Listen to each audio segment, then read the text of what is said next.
Dropping a cube, let the flavors flow. Watch every meal, steal the show.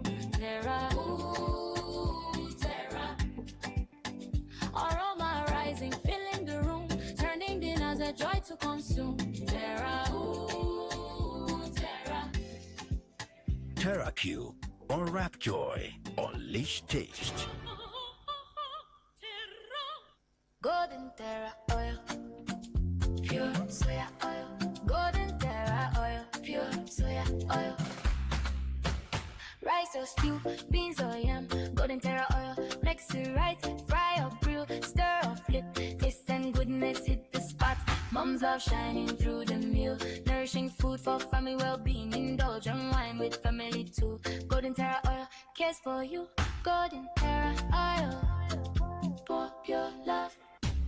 Good tasty food is worth living for. Worried about your oil every time you enjoy your favorite meal? Introducing Golden Terra Smart Balance Oil. Smart Balance Rice Bran Oil is rich in gamma oryzanol. Several studies suggest that gamma oryzanol may contribute to the reduction of bad cholesterol. Golden Terra Smart Balance Oil. Good food, no worries. Port Harcourt, are you ready? Today, 95.1 FM, the voice of the people. Radio has never been this good. Today, 95.1 FM, Port Harcourt.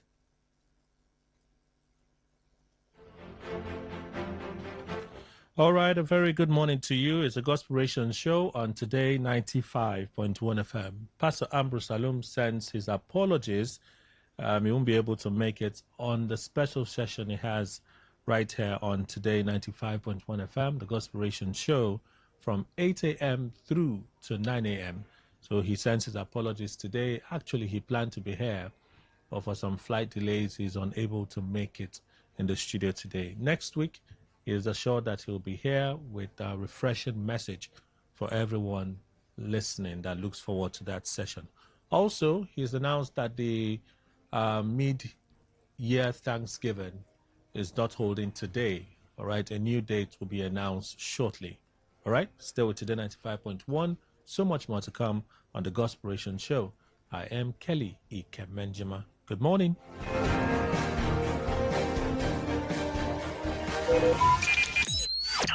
Talk radio. I listen to a lot of talk radio. 95.1 FM.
into Today 95.1 FM for the latest news and exciting sports updates. Your trusted source for everything you need to know. Today 95.1 FM, the voice of the people.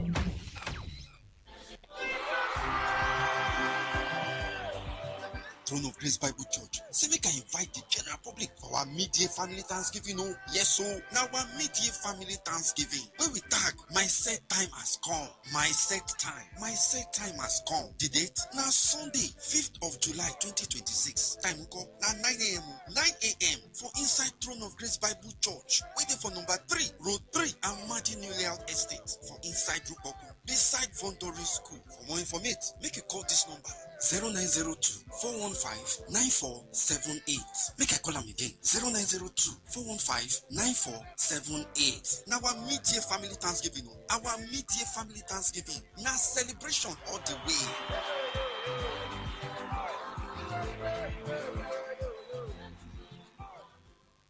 This is Today 95.1 FM, Port Harcourt, voice of the people.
95.1 FM. Throne of Grace Bible Church. Say make I invite the general public for our mid-year family Thanksgiving. Oh, yes, so now our mid-year family Thanksgiving. Where we tag my set time has come. My set time has come. The date now Sunday, 5th of July 2026. Time call now 9 a.m. 9 a.m. for inside Throne of Grace Bible Church. Waiting for number 3, Road 3 and Martin Layout Estate for inside Ruboku, beside Vondori School. For more information, make a call this number 0902 415 9478. Make I call them again 0902 415 9478. Now our mid-year family Thanksgiving. Our mid-year family Thanksgiving. Now celebration all the way.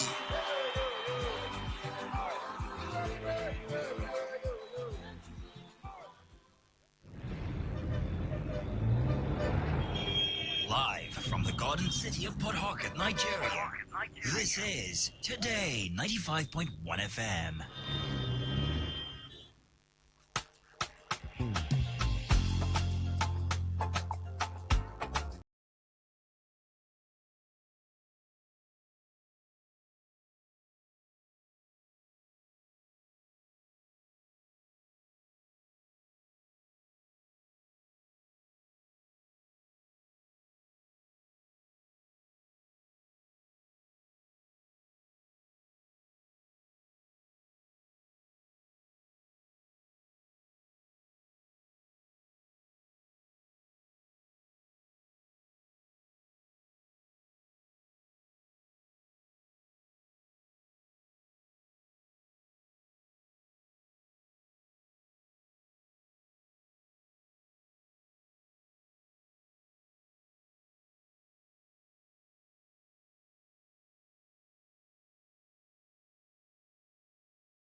All right, the Gospiration Show on Today 95.1 FM, 4 minutes past the hour of 9.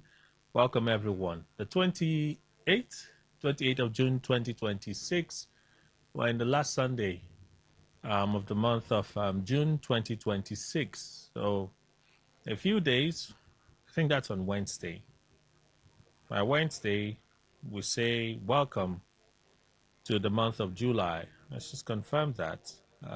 Wednesday is July 1. So Wednesday we'll say welcome to the month of July.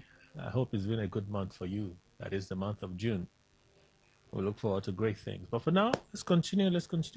I'll allow you to listen to some of the items, just in case for those that missed it when I mentioned it earlier. Pastor Ambrose Alum sent his apologies for being absent on his program today, 8 through to 9 a.m. Usually he's here for that sponsored session. But today he couldn't make it. It was actually a flight delay. So next week he'll be here. All right. He thought to extend his apologies to everyone that tunes in, follows, shares, gets blessed from the messages that he shares here on Sundays from 8 a.m. Okay. So let's move on. I'll allow you to listen to some of the inserts, materials that I've been able to save since the last time I was here, which was last week, by the way. So take a listen. We'll begin with Apostle Johnson Suleiman, who said, if a woman doesn't give you, don't give her. And then a few others. There we go. Oh boy. Let's do it again.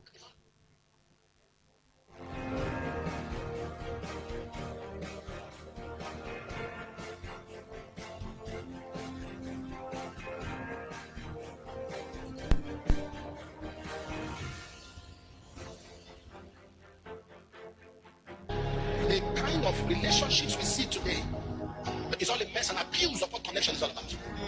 Young man, and you meet a lady, you are not married to her, be a minimalist. Be what? Minimalist. Don't do too much. The lady that doesn't give to you should not get from you. A birthday, hold on. Do you know why it's easy for a woman to walk out of a relationship? She didn't invest much. When a lady remembers what she has invested in a relationship, she says, you are not leaving me. When you hear, I'm done. You didn't invest much. Christmas, New Year, birthday, Valentine, so many events. You keep buying gifts. You buy gift. Birthday, you buy phone, you send money. Home birthday, they'll write a poem. On this day, a king was born. And that's the gift you. That's nonsense. That's not a relationship. Don't be a minimalist. If it's not doing, also do not present that dimension of you. That dimension is only required in marriage. And even in marriage, it should have a limit. Because there are some women who become arrogant when empowered. Even in marriage, it should have a limit. It should have some control. Many of you Christians are legit wicked. I had to add legit for the Gen Zs. You are legit wicked. The devil should get syllables of wickedness from some of you. I've seen houses, even houses of clergies, that the house help cannot sit on the chair.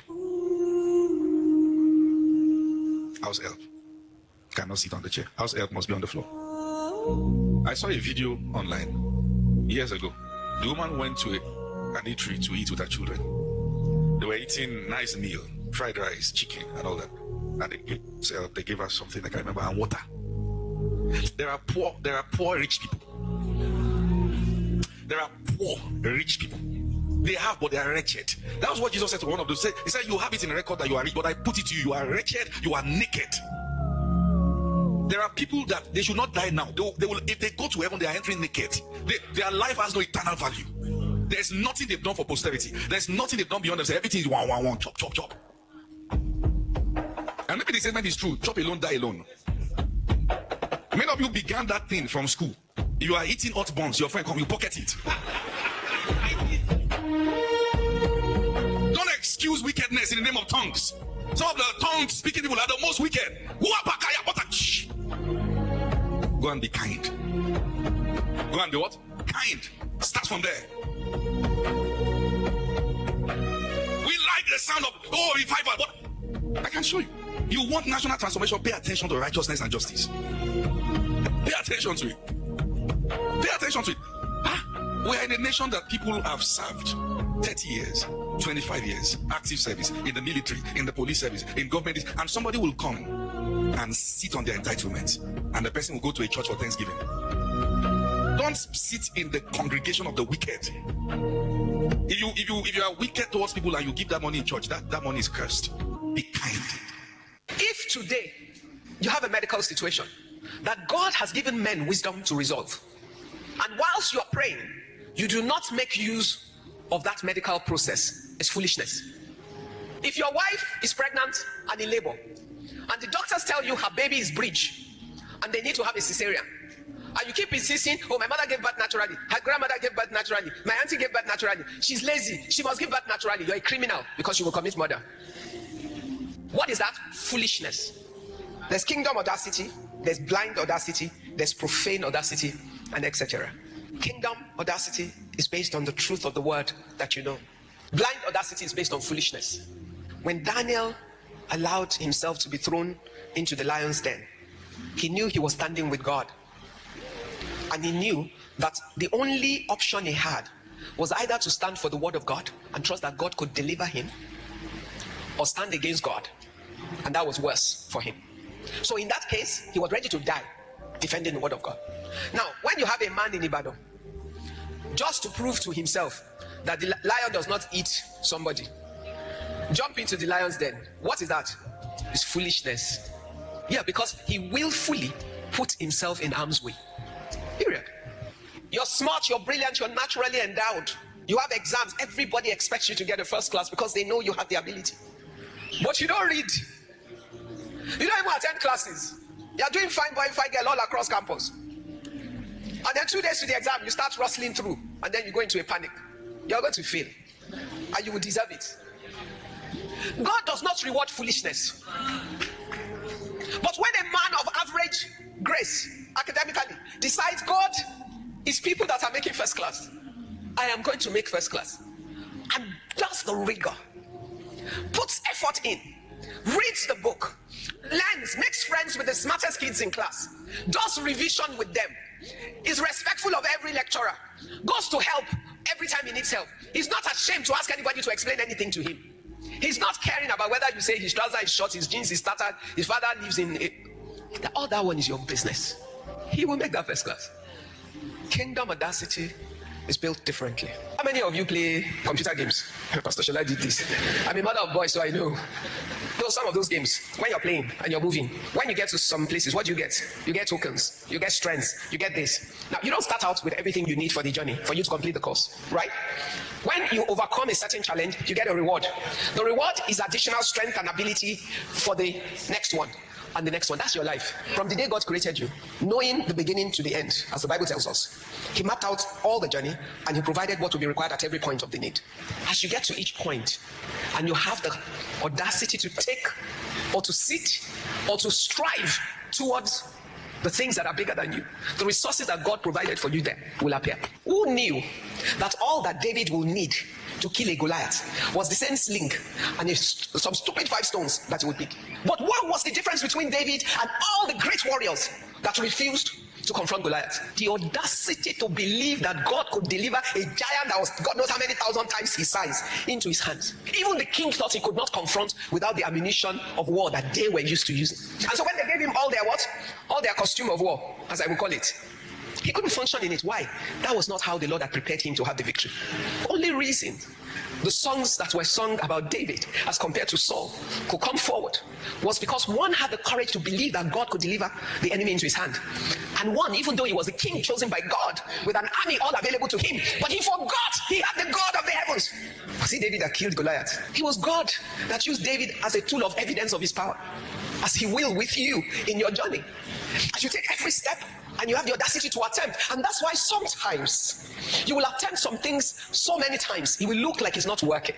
It is why you must understand what the world calls failure and what you as a child of God must understand it to be.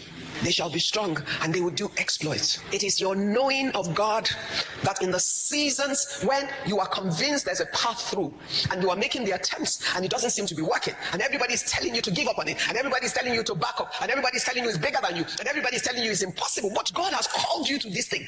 Moving from a place of conviction I would rather fail in the eyes of men at the feet of God, doing what the Lord has called me to, than succeed by walking away from me to do something less. We call them feminists, African feminists, not even global feminists.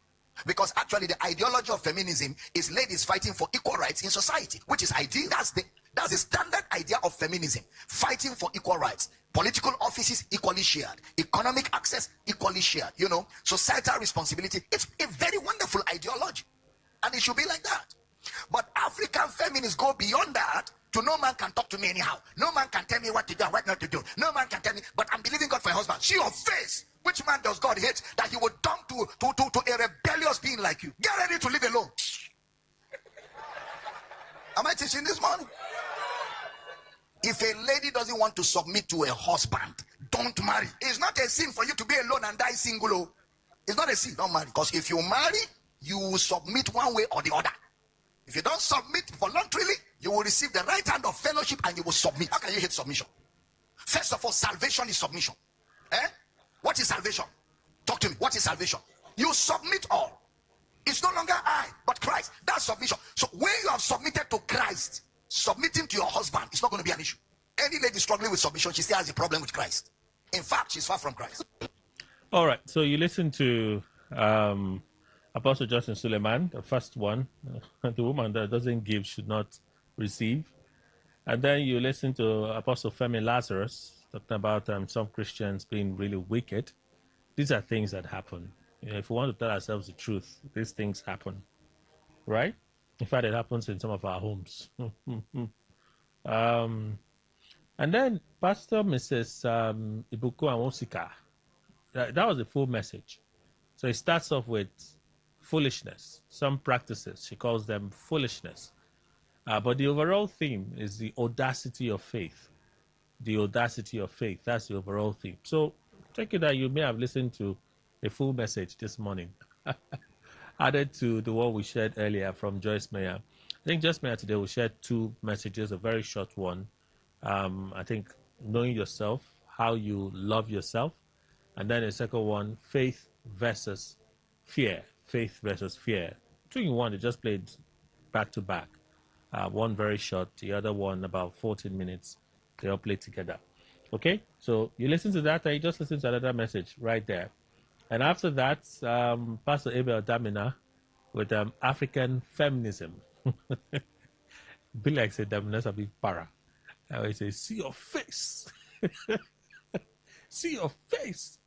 And then he added the E's to it. Interesting stuff. Okay.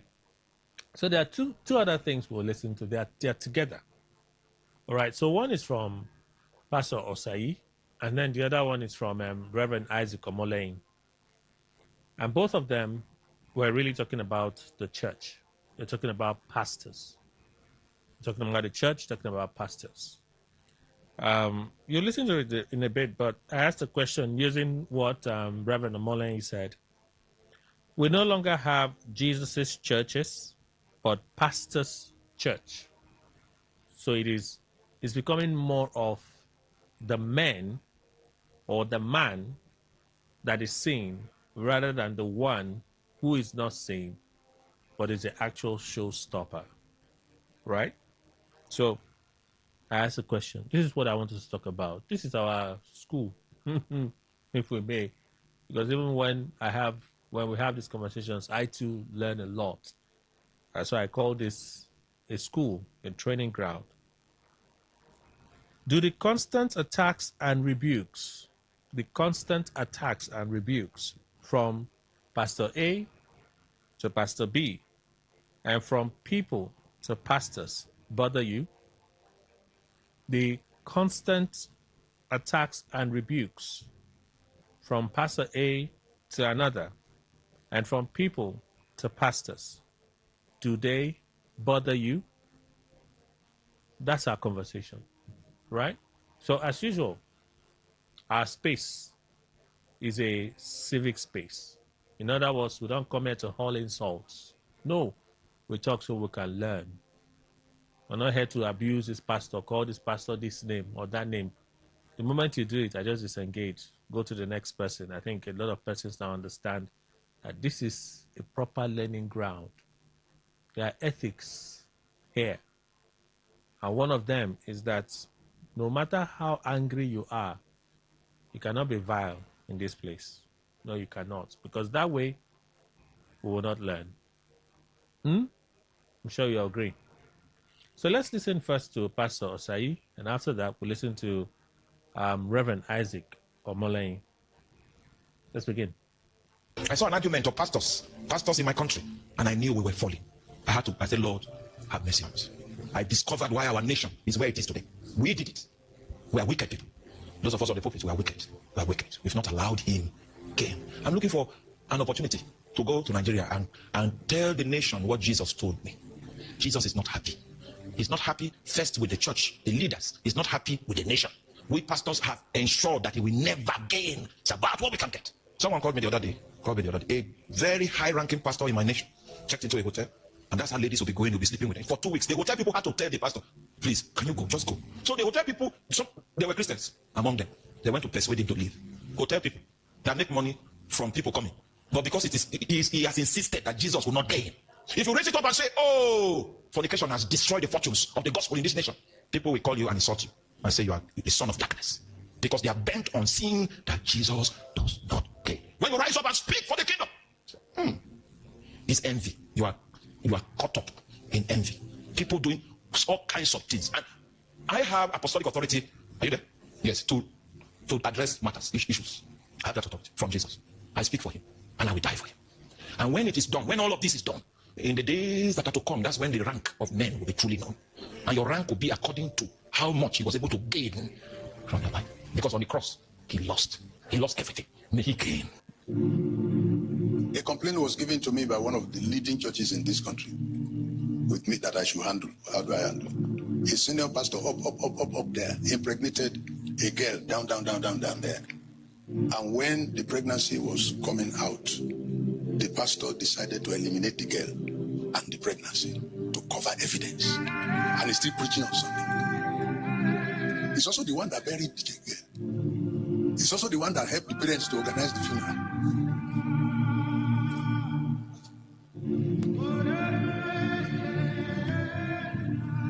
And across the board, in Ilorin, I had to intervene in a matter in which a reverend father snatched the wife of his member. Father. And things that are happening today, which in our olden days will not be there. You find the general overseer has divorced his wife. And he's still the general overseer. And the church is full every Sunday. As if we have no Bible. There are certain things we have just decided to look away from. And taking the risk of continuing to run the kingdom affairs like that, risk because we will soon get to a place where you will be turned back. Because it's there in the Bible that whoever cannot run his house cannot run the church. And you are running the church by force. So at the end of the day, it's your church. It's not Jesus' church. A lot of churches I see around, they're not Jesus' churches. It's the pastor's church. Is it not scary? So those are the two of them. So we listen to it closely, right?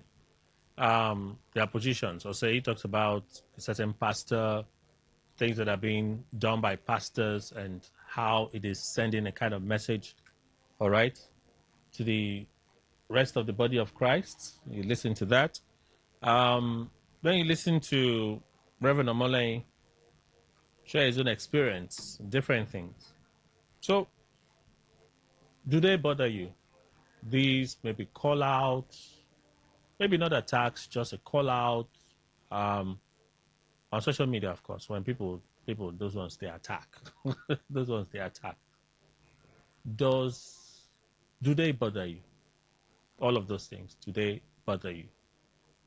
0810-9510-951. I want to hear you. Again, 0810-9510-951.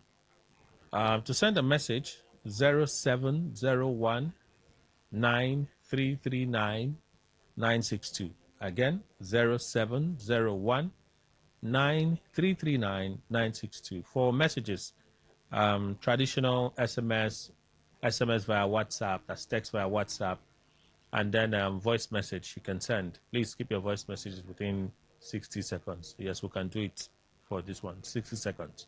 All right? And then we'll take calls in a bit. On Facebook and on X, you'll find the post there. On Facebook, Today951FM, post is there. On X, you'll find it as well, Today FM 951. So one is Today 951 FM, second is Today FM 951. All right. Good morning, Today 95.1. Hello, good morning. How are you? Very well, sir. Thank you. Yeah, my name is Mr. Prosper, calling from Port Harcourt. Please go on, sir. Yes, concerning what you just played, I think if you look at how Jesus rebuked the church in Revelation, from chapter 2 down to chapter 4, there are about 47 churches in Asia. He pointed out what they were doing wrong and pointed out what they need to do right. Okay. So there is nothing wrong in pointing out that, hey, this thing is getting wrong. Okay. But there is correct and that's fine. Oh, Prosper, we're losing. The signal just dropped. So I believe that correction should be correction is not wrong. Oh, Prosper, I'm so sorry. I'm so sorry. It was good until it went terrible. Hello. Hi. Good morning. Welcome, sir. Why would you know about you want some part that will frustrate your life? They will tell you rubbish. Okay. Maybe one pastor will tell you, maybe they don't see the behind the the money. In school fees, school fees, they high. Then go on there. Why would you know about you? They are frustrating us now. Ah. What lie? Anything I talk say, na so. My dad is vision pass and the vision they work. Okay. I beg you, leave this food. Man, they go church, but leave this food. Kai, leave them. Okay. Good morning, Today 95.1. Welcome. Welcome. Is it Alabo? This is your step brother. Oh, the real gift. Why is your voice sounding different this morning? You just had a Kamuabi?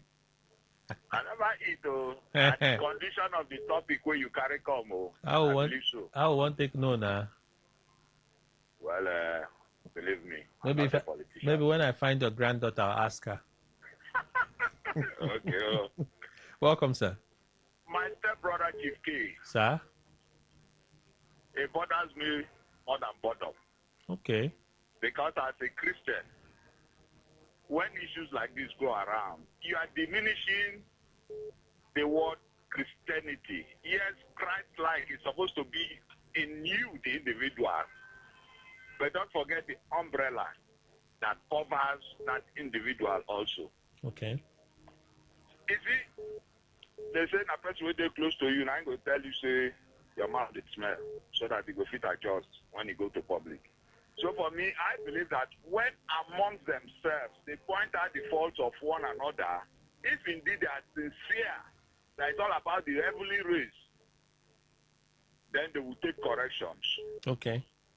Because nobody tell butterfly the difference between sun. That was why I ran into the fire, thinking that not sun in sea. So for me, what it out, and the thing is that it's the truth. The majority of us are aware of this, but we cannot say it, because even if we say it, the Jews will tell us, say that envy makes us behave or they talk the way they talk. All right. So when those that are even higher than them point it to them, I can assure you, if indeed they are sincere, they will amend their ways, sir. Okay. That's how I look at it this morning. Thank you very much, my stepbrother. Thank you so much, the real gift. Good morning, Today 95.1. Welcome. Mr. Kelly, Ibate, sir. This is Alabo. My name, you refer to another person. I needed to be sure. Welcome, sir. Okay. Good morning. Happy Sunday. Happy Sunday. Kelly, for me, it's not a surprise. Okay. But it's we Christians now. I don't know if it's because of pride or I don't know the height of sin in our heart. If not, caution. I call it caution, not attack. Okay. Caution and rebuke. Just like David.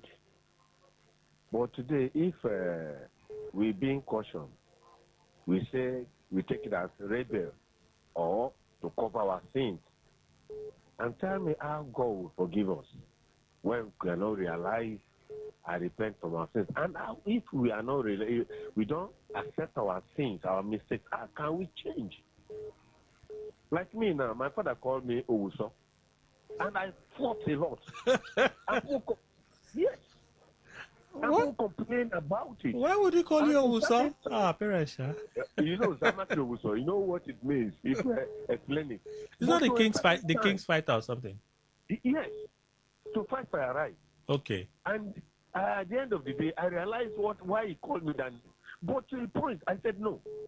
Because he tried to spoil my life, my I don't know how to put it, my destiny, my future. Okay. Because every time people will seize me, this fighter. And even from my primary, if I don't fight in a day, 5, 6, 7 times, I fight more problems.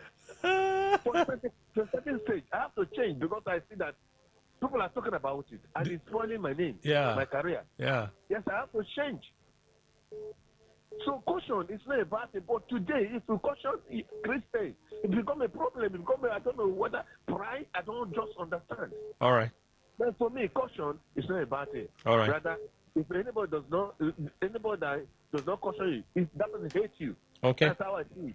Thank you very much. Thank you. Thank you. I'll bring a second dimension, and those that are contributing can still contribute then. Hello, good morning. Good morning, sir. Welcome. Yes, I'm Sam calling from Port Harcourt. Sam, please go on. Yeah, the Bible have admonished us to take heed lest we fall. Men of God are not Christ. They are still men of God. They are human. Oh. And once you overrate yourself and you feel, you are already up there, then there is the possibility of you making mistakes. You must give room for correction. Okay. You must accept correction as man of God. It's not, you are not, we are Christians. We are not Christ. We are Christ-like. So you are trying to be like Christ. Yeah. So you must give room for you to accept correction. And by so doing, it will be easier for you. When they correct you, you will accept. Awesome. But once you want to feel that you are Christ already, that's why the Bible says, take heed lest you fall. Yes. But once you feel you are Christ already, then there is the possibility for you not to accept correction. Thank you. Thank you so much. Thank you. Good morning. Today 95.1. Welcome. Good morning, Mr. Kelly. Welcome, sir. My name is Teke Jack. Okay. Well, the question you asked concerning the people criticizing pastors, it doesn't bother me. Okay. Because it doesn't start now.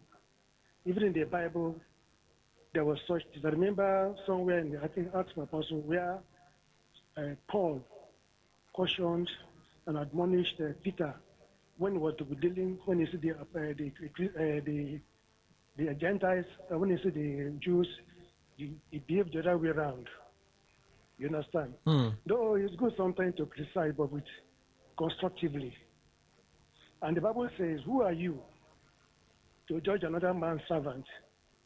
So it is God that is going to judge every other person, not we that will judge them. Okay. If I to criticize, it should be constructively. Constructively. Bible balances itself. Thank you so much. God bless you, mate. Thank you, sir. Thank you.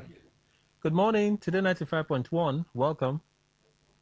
Yes, Kelly, good morning. Hi, Mr. Peter. Well, the topic we just listened to, it happens everywhere.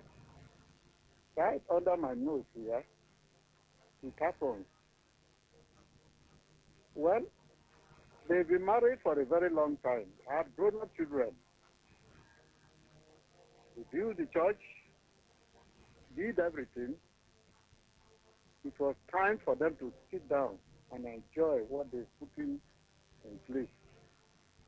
Ogajo rose up, find the heart of his heart, called the woman one day, said, please, I am done with you. Leave my house. There was nothing. And this matter lingered. Some members of the church see the action of the pastor, try to caution him. Did he take? No, he did not. to recount many of those members. He lost many of his members and were not ready to. The woman just carried her Ghana must go bag and left the home. Okay. See, today, he is presently living with the heart of his heart. So many of these people are not ready to accept their mistakes. Okay. Even when they are going wrong. Although our own is to advise, we talk. Okay. Well, if you don't take, we leave it with you. All right. It is you and your God that will decide. Thank you. Thank you, Mr. Peter. Good morning, Today 95.1. Welcome. Yeah, good morning. This is Barry coming from Port Harcourt. Welcome, sir. Please go on. I don't call that attack. Okay. I call that correction. Correction. Because the word of God, we are using one Bible. Just like in mathematics, each 1 plus 1 is equals to 2. In Nigeria, in Ghana, in Germany, in USA, it must be 2. So when you are using the same Bible, and you are preaching contrary to what the Bible says, and somebody say it's not so, because it's an attack.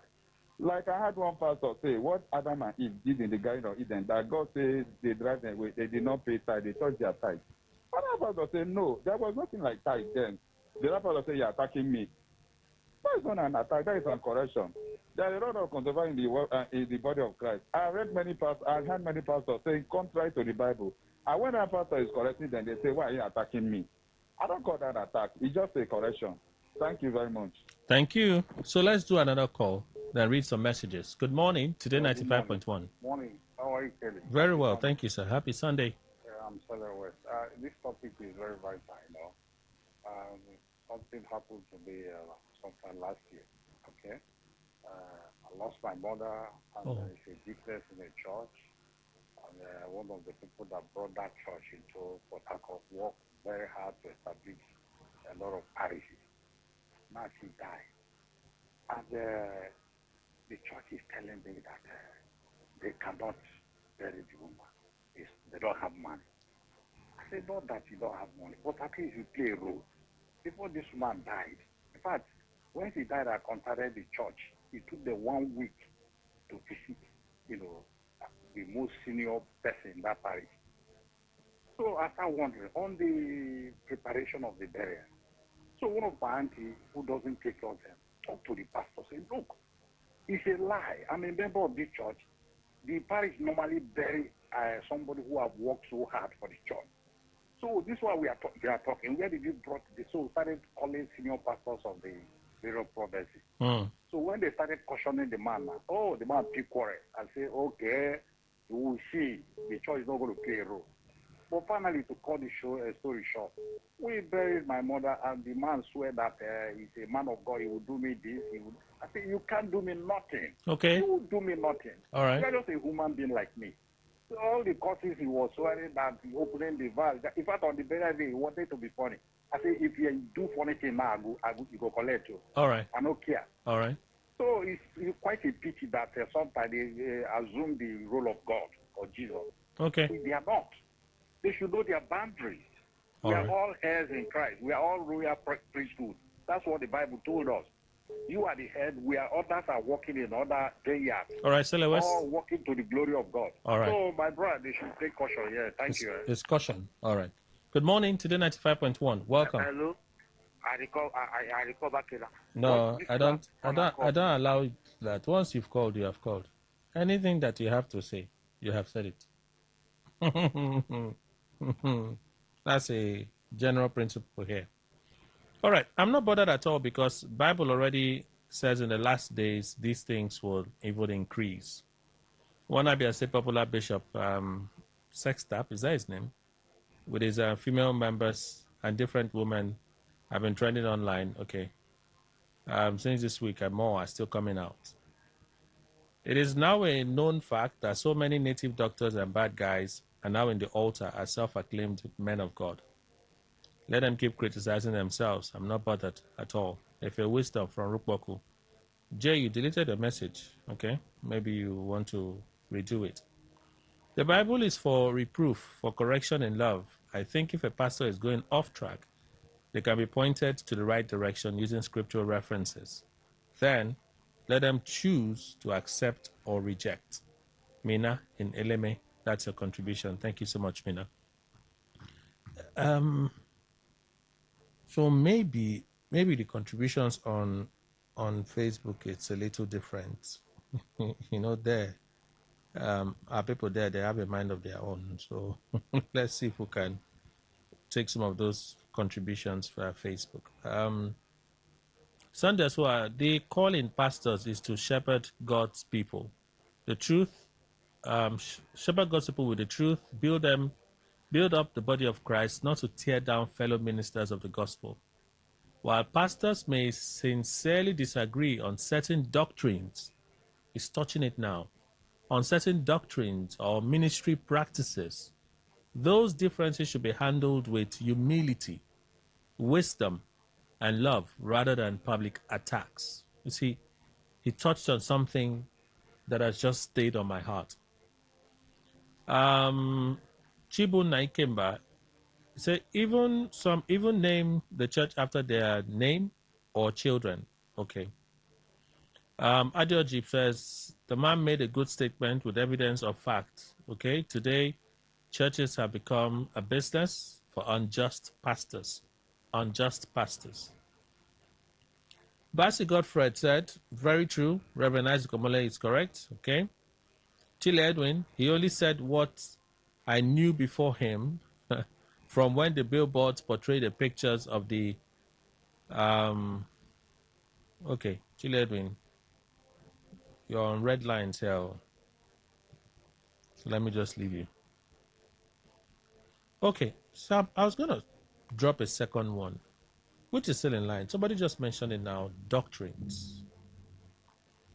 Because there are a few things that Pastor Molen mentioned. I said maybe we can look at that too. Iberi of Jesus from Port Harcourt, so let the truth be told, some pastors behave, it is time, with the way some pastors behave, it is time to retrieve their step. Okay. Thank you. So, he talked about some pastors getting divorced. Like Mr. Peter said, I know some pastors that got divorced because the marriage was not working any longer. And then the way you put it, if you can't manage your home, you're not even fit. Right? I know of a pastor whose wife was overbearing, was terribly overbearing, and it was beginning to affect the ministry. They had to go their ways, separate ways, for him to focus on ministry. I also know of a family, a pastor whose wife, I understand, because of many issues, decided that she couldn't continue again. And without quarrel, without fight, she left the marriage. Mutually agreed, and she left the marriage. And then I think the pastor is remarried now. I'm aware of that situation too. There's also the part of doctrines and dogma, which I think we've talked about here. You go to this church, they have certain principles. Christianity is very liberal. Very, very liberal. So you have all sorts of doctrines and dogma, from congregation to denominations, they're all there. So we all say we are Christians. But in this denomination, this is how they perform worship. So for some of them, anything that is out of that is not Christianity. It's fake. We know this now. Whereas there are the moderate ones that, okay, I'm not in your denomination, but I don't hold our dogma and doctrines as extreme. So I'm accommodating to understand that, okay, this is your own way of worship. So when we hear some of these things, why am I saying this? When we hear some of these things, do you feel like sometimes these statements are made No, there are cases that are very raw. Like when Osai said, the pastor that was bringing different girls into his hotel and all of those things. And that one it's a clear exception. That one is just clear exception. That one is just wrong. It's just sin, right? That it's just a promiscuous man using his position. The pastor that you would hear would go after singles in his church and married women and all of those things. That's a problem. That's not about doctrine. That cannot be about doctrine or dogma. That one is just outside. But in other cases where some of these comments and cautions are made based on certain doctrines and dogma, do you think that one brush can apply to all of them? Because that's why we have this issue sometimes. So somebody stays from his own view and he feels, well, as far as we are concerned, this is all there is. It's like Chimamanda's story, a single story, right? A single story. It is my view of the world. Now, when my view of the world is narrow and too small, I present a wrong image, but it's my story.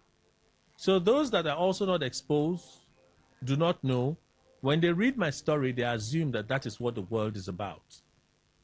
Until they begin to find out that, oh no, there are many other dimensions to what I did not say. Many other dimensions to what I did not say. So they begin to understand. So can we hear some of these things and in one brush use it to paint all the pastors and say they are all like this? So that's the B part. I think I can take some calls again. So this is the B part. Yes, I agree. I mentioned the exceptions. The ones that are clearly wrong, the exploitative ones, those ones are high. But certain things are tied to doctrines and dogma. So when some of them speak, they speak from that perspective. Can we then say because they have spoken, it applies to everyone? Let's go again. Good morning. Today 95.1. Good morning, Mr. Kelly. I'll take a check back again on this point. Okay. Yeah, just as you mentioned, one brush cannot brush everything aside. Just as also mentioned, Christianity is a very liberal religion, or so to speak. I grew up on the Seventh Adventist background until I become a Pentecostal. Okay. Now, in some of the doctrines, I remember the Pharisees and Sadducees accused Jesus Christ when he was eating on taking a corn, ear of corn.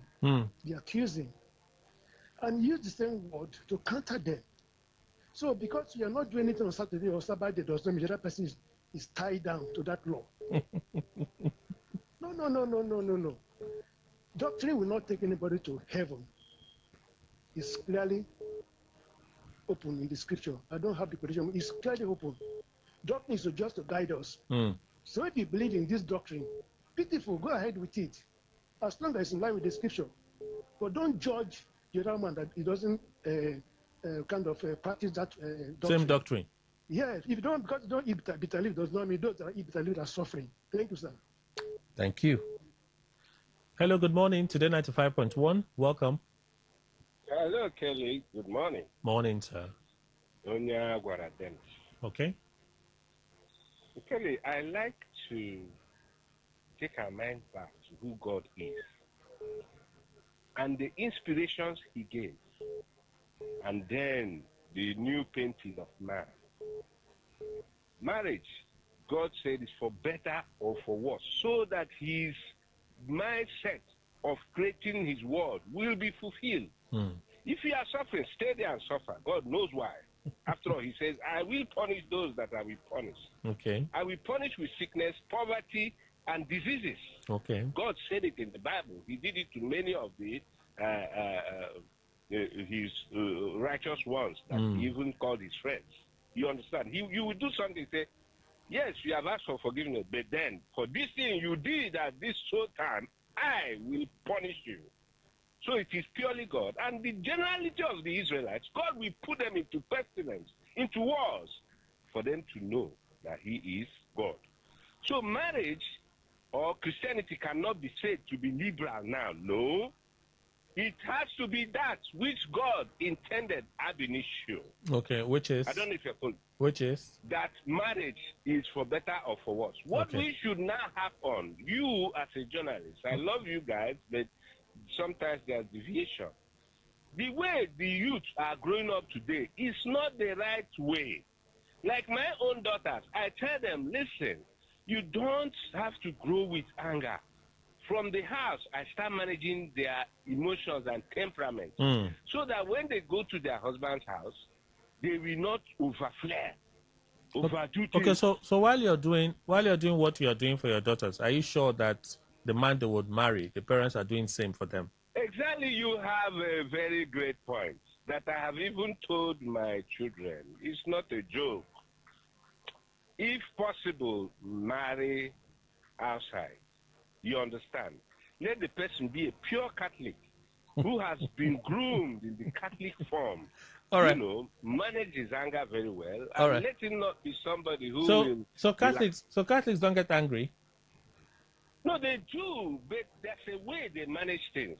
I want you to be open-minded about it. Oh, I am. Interview a lot of people, you know, and let them know what I'm talking about. All right. Thank you. Thank you. Dan. New religion, my brother. Okay. So isn't that the doctrine I was talking about? The dogma, the doctrine I was talking about? 0810-9510951. Again, 0810-9510951. So those that call before can call again because I've opened the second dimension to it. All right? I think we have about 5 minutes left. Good morning. Yeah, good morning, Kelly. Welcome, Special Douglas. Yes, Kelly, this is what I've been thinking. You know, I was wondering, if, for instance, you are born in a home where you neither have any childhood idea about religion, whatever religion, Islamic or Christian, when you grow up, what do you become? Because very many of us who imbue this dogma is because of our environment. Okay, let's just assume you're a northerner, born out. Your parents never taught you anything about Islam. What would you grow up to be? Because we have this mentality that if you are from this tribe or if you are from this region, you must be this religion or that religion or traditionally. What about those people who are born from where they do not even have any idea or knowledge of any religion? Are they also not human beings? This dogma thing has fashioned our mindset to make it seem as if we do not have this type of belief, we are not created by God or we are not human beings. And it is wrong. That is why I feel that as humans, we should just grow up to become what we wish to be, how we wish to be, in as much as we do not interfere with other people's peace of mind. All right. To make this world a better place, because this is even causing crisis. This belief, that belief, against this, against that. I know people who don't eat snail. Whereas snail is a good protein, simply because it's a dogma. What for? Does that make us go to heaven? Some people don't do certain things in certain days because they have that dogma. What for? Are those days not created for something? You know, it's confusing, Kelly. Thank you so much. Happy Sunday to you. Thank you, Special Douglas. I agree as well. Can I do a final call? Let me wait. Let's see if anyone wants to share. You called before. You want to think about it and make a fresh contribution. Let me give it a few minutes. Otherwise, I'll just leave it here. This one. Good morning. Can you hear me? Good morning. Hello. Hi, good morning. The real gift. See, I want to agree with you. When it comes to doctrines, yes, we find out that there are different denominations, different doctrines. If it has to do with the doctrine of that particular faith as being practiced, as they profess, I don't have a problem with that. I said, brother. Okay. But like you said, when it is outside, when it has to be on a general premise, and we should not, if it has to do with the doctrine, I won't condemn any terminal document as a preacher. Okay. Because that is what they believe in, and that is what works for them. So if you go there, that means you believe in what they believe in. Yes. And like you said, you don't use the same brush. If I don't use the same broom, when it comes to doctrine, to sweep all of them, because on that premise, you are lumping up both the good and the bad together, which is not too good. All right. Thank you very much, my stepbrother. Thank you. Thank you so much. All right, let's leave it here. Nothing else to say, nothing more to add. Let's just leave it here. We learn every day, right? So if we can learn to be accommodative. I know for some of us it's extremely difficult. There's age, there's exposure, and then there's what has become part of us, like it has formed. It's like concrete. So it's extremely difficult for us to, be flexible. I do understand that. But if we learn to accommodate, we can begin to understand that, well, if the guy is not killing people, he's not killing people. He's not telling people to come and sacrifice their parents for money in the name of prosperity. If he's not preaching a message that deceives people literally by making them sell their bodies to him and all of those outright demonic things, then it comes down to dogma and doctrines. Can we say, well, where we worship, we don't do this. But if they do this, perhaps they have the reason why they are doing it. I choose not to condemn them. Can we evolve to that point so that we can all have harmony? Because most of these fights, most of these call-outs, what is sitting as the foundation is doctrine and dogma. Simple. Moment of truth on the other side. Stay with us. Today 95.1, the Gospiration Show. We're back shortly.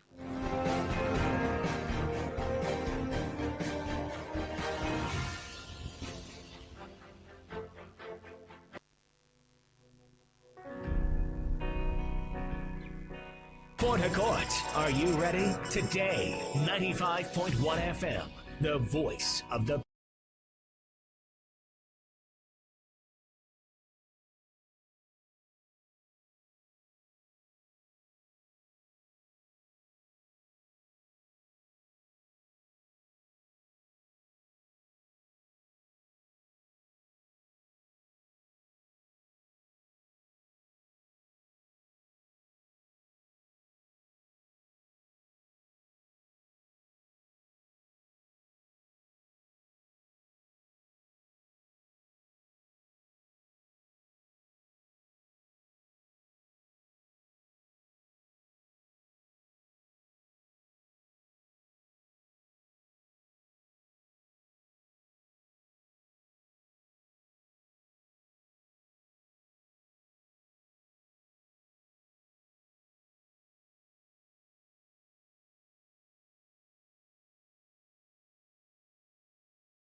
Today 95.1 FM.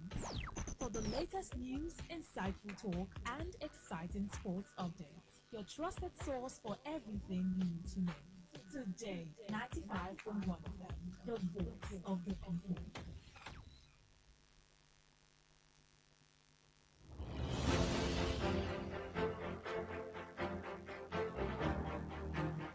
If I say Tinubu, what do you imagine? President Asorok. I know a lot of you are angry with Tinubu. That's not my focus right now. Because me, myself, I'm not happy what's going on. So, but that's not the message. The key thing here is when you hear Tinubu, whether you like him or not. The reason why you're even angry is because you recognize that he's in Asorok. It's because you recognize that he's the one in Asorok and the bulk of those children in Oyo State are unstable. They're unstable. He can't shy away from it. I had one man of God trying to help Tinubu by saying, you know, it's a system issue. It's a system issue. If the system is corrupt, there's not a shut up your mouth, Mr. Man. The president went in there to make changes. He has the power to shift things and adjust things. He's the commander-in-chief of the armed forces. Do you know what that is? He's the commander-in-chief. He's not just a civilian president. He's the commander-in-chief of the armed forces of Nigeria. And the first responsibility of any president constitutionally is to protect life and properties. If a president fails in that, he is a total failure.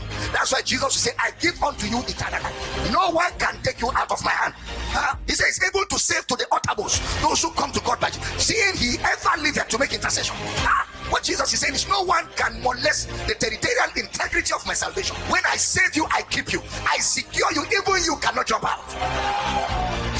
It's the first responsibility of the president to ensure the protection of lives and property. They picked an American citizen in Sambisa Forest where Nigerians were missing, Chibok girls were missing. Within 24 hours, the American military entered Sambisa, took out their citizen and went back home and left your own there because it's not their responsibility to free your own. It's not whether you like somebody or you don't like somebody. We didn't vote the president to like him. We voted him to work for us. Case closed. Whether we like him or we don't like him, we voted for him to work for. If he's not working for us, we are at liberty to say you're not doing a good job or you're doing a good job, right?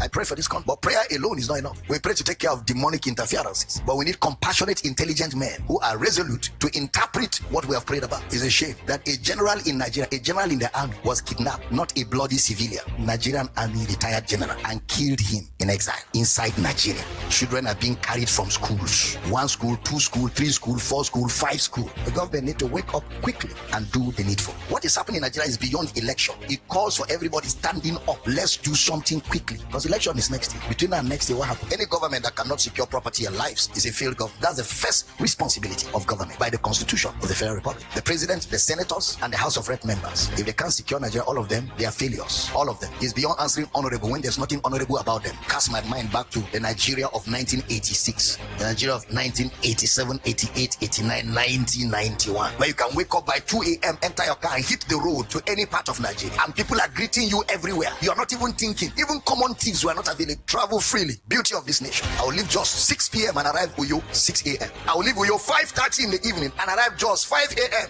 ready to preach. And I preach the whole day in the evening. I enter can I'm back to Uyo. You even know I travel. But now Nigeria needs to come back. Government needs to do something quickly. Federal government, state government. I don't know if they say it's true that the terrorists are making a demand on Nigeria to implement Sharia law. Even the name doesn't sound like something that Nigeria is looking for. Sharia. What's Sharia? That's an affront. That means the Boko Haram ideology is gradually inching into the federal integrity of this nation. And it's not time to fold hands. It's time to be proactive. The president has work, and I do not pity him because he ran for the office and he ran very fast. It's my turn, and it is his turn indeed. Sir, it's your turn. Go after the terrorists. Stop the terrorism. It's your turn. Secure this country, sir. It's your turn. Bring those children back from captivity without paying ransom. It's your turn. Give us electricity because you told us if you don't give us electricity, we should not vote you again. It's your turn. Is it not his turn? May God help you. It's not easy to say it's your turn in times like this, but it's your turn. I feel for parents whose children have been kidnapped because my daughter was kidnapped at the age of 5 and I know the ordeal. So I'm not speaking like an outsider. I'm speaking as one who has had an experience with kidnapping. Not just one child and not even adult children, little babies. It's your turn, sir. Bring back those children. Not the type of bring back our girls. That was a political activity. This is serious. Families are bleeding. Relatives are bleeding. Homes are bleeding. Our hearts are bleeding. You imagine, you can't even tell what these children are going through. A country that used to send ECOMOG to go and rescue nations. A country that used to send soldiers to go to other countries and fight and help them. No, sir. It's your turn. You have to do something. That is your turn. It's now time to show it's your turn. Emi Loco, bring those children back. Now stop all these killings. You are the commander-in-chief of the armed forces, sir. You're not a civilian. You are a commander. The armed forces of Nigeria. Army, Navy, Air Force, all, police, sir. It's your turn. You have the knife, you have the yam. Do something. We have prayed, sir. We have prayed. God has answered. Do something. God has already answered. God will not do what man should. Christ is the ultimate in our search for answers to all health issues. Why? Medical science has no answer to demonic oppressions. And Jesus went about doing good and healing all them that were oppressed of the devil. There is no medical research center under heaven that has answer to oppression of the devil. There is none. There is none. You can travel anywhere with your money. It doesn't matter. When it's an oppression of the devil, forget it. You go and come, you come and go. You can't scan an oppression. X-ray can't locate an oppression. Just like crosses has no cure. There's no cure for crosses except with Jesus. Crosses ravage generations. There is no research center in the world that has answered the crosses. That's why Jesus is the final bus stop on all issues. And it's the same yesterday, today, and forever. You can count on him. Whatever he did yesterday, he will do today. Awaken to heaven consciousness, remembering that there is a place called home. Not forgetting that we are in a passage on earth here. Heaven is waiting for us. Nothing compares with the place. No price is too much to pay to heaven. If you will always remind yourself that anything you have here ends here. Anything you have here ends here. When you are dead, they will remove your wristwatch that you prize so highly. Children will be arguing among themselves on how much the coffin they should buy for you should be. They say, but after all, termites will eat everything now. The Bible you used to sign billions of money, they will put it in your hand, it will drop. Because your soul has departed to go to where it comes from. Today, we don't hear message about heaven again. That's why our heartliness is so strong that we are so materialistic and pursuing after things, even to the point of killing others. Those of us who are familiar with hymns, most hymns ended with last verse pointing us back home. The Rock of Ages, clear for me. Let me hide myself. Concluded by saying, when my eyes close in death, even then, let the Rock of Ages clear for me. Heaven consciousness. I want to be this. I want to be that.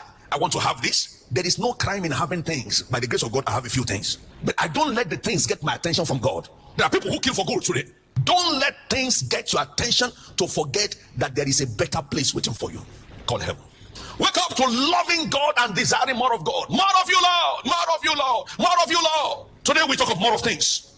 We sing more of things. Most songs today are written towards motivating people what they will become in life, what they will get in life, not what pleases God. There is no crime in doing all of that, but more of God. Somebody say with me, more of God.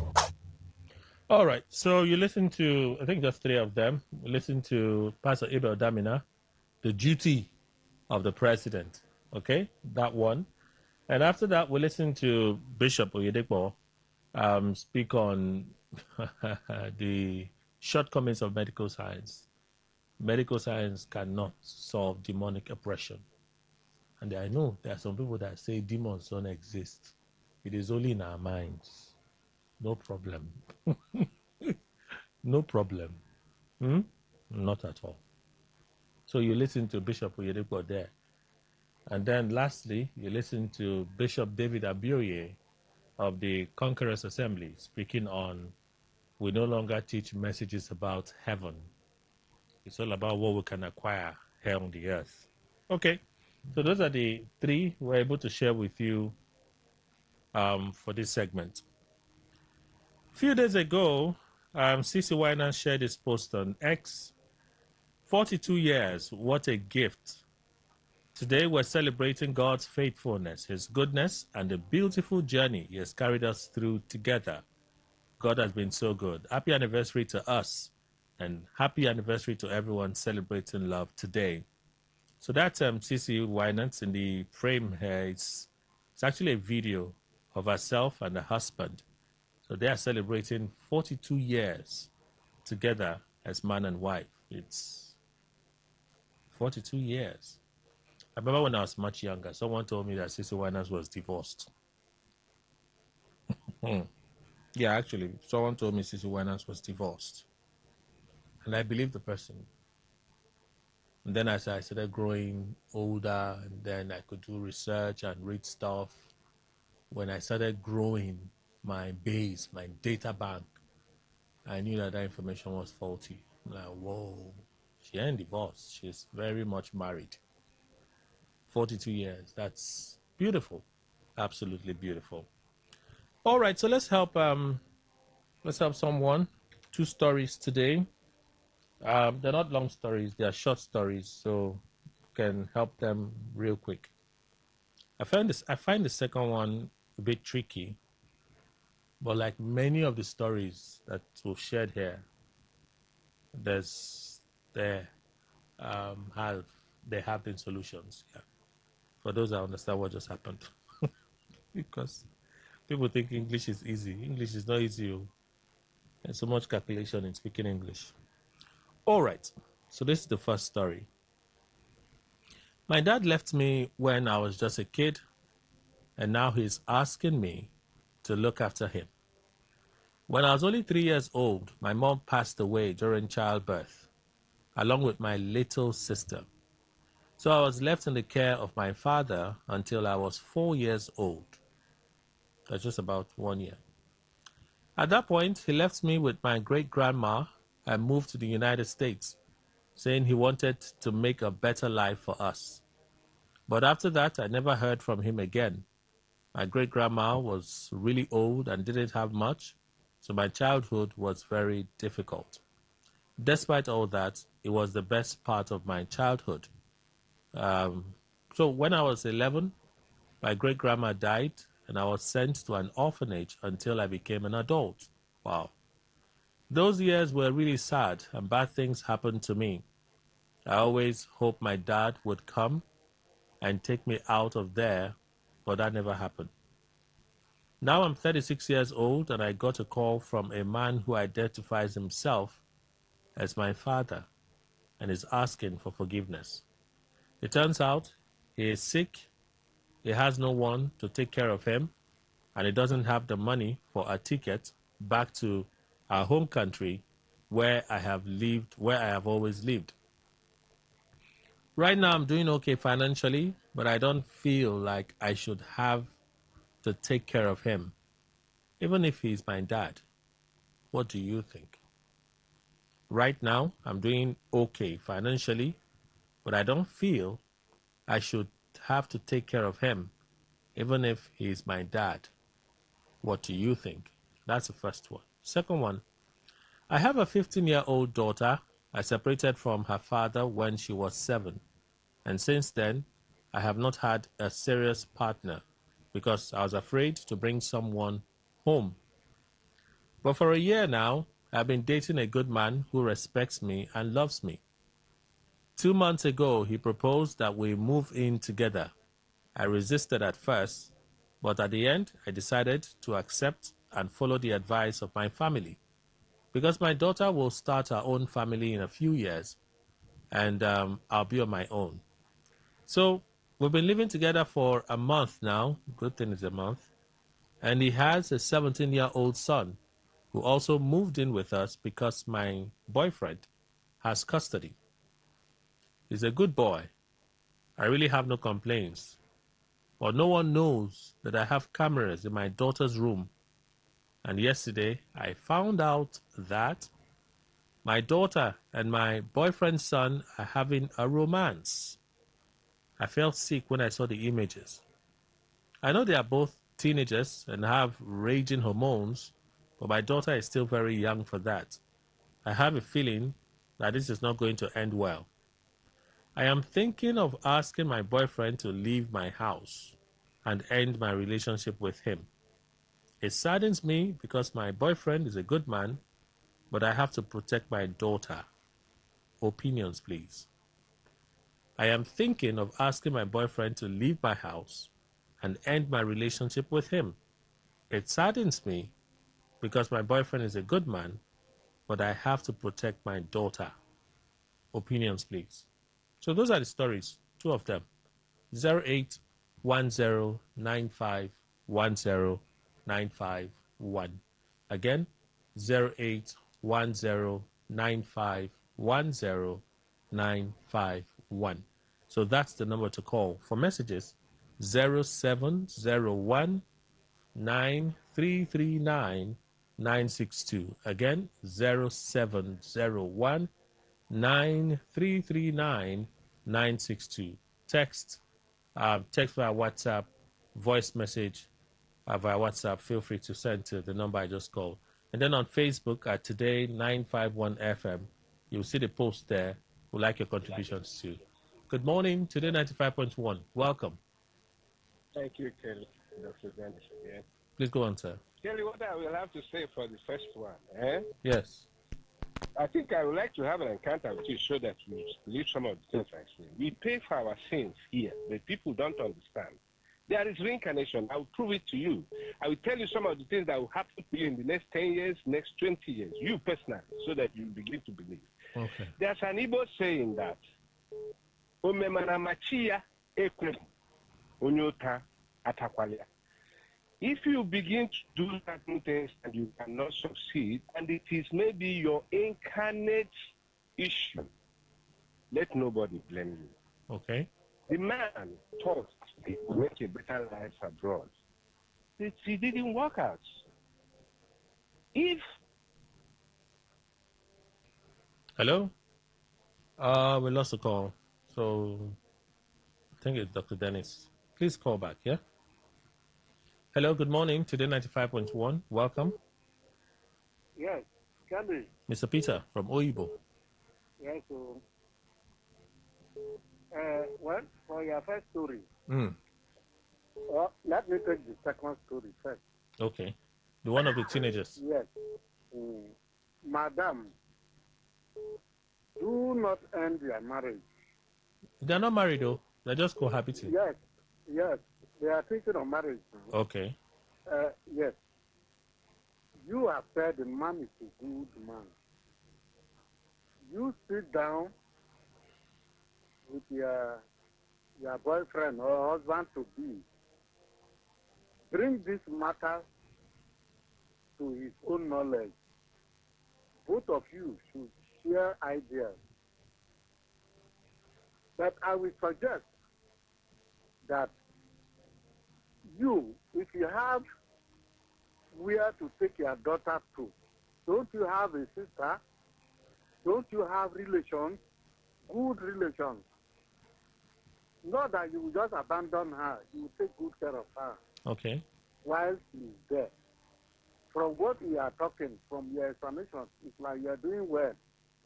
Yes. Take your daughter there. Then discuss with your man to be. Let him to, possibly to, Okay. take his son somewhere to his relation so that both of you can start your life. You have said that the man is a good man. Fine. Because nowadays, it's difficult to find good men. All right, You Mr. are Peter. saying it with your mouth. All right.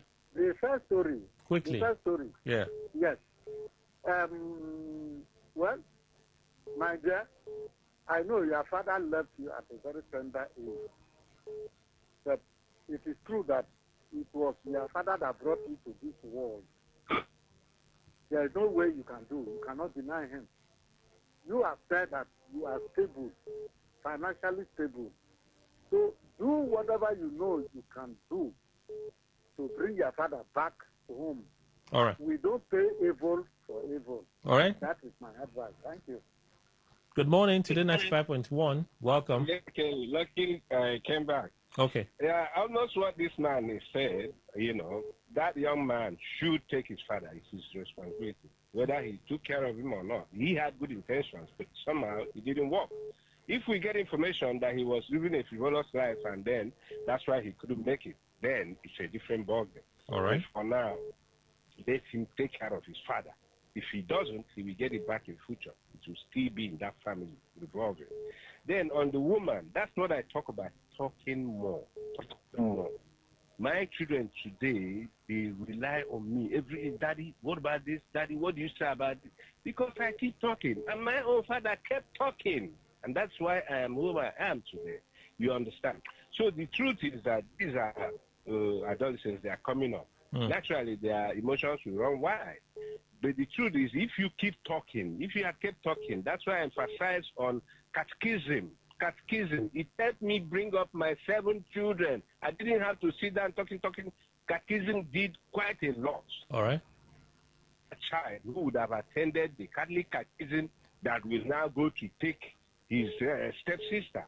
It does not happen. All right. Or where it happens is very rare.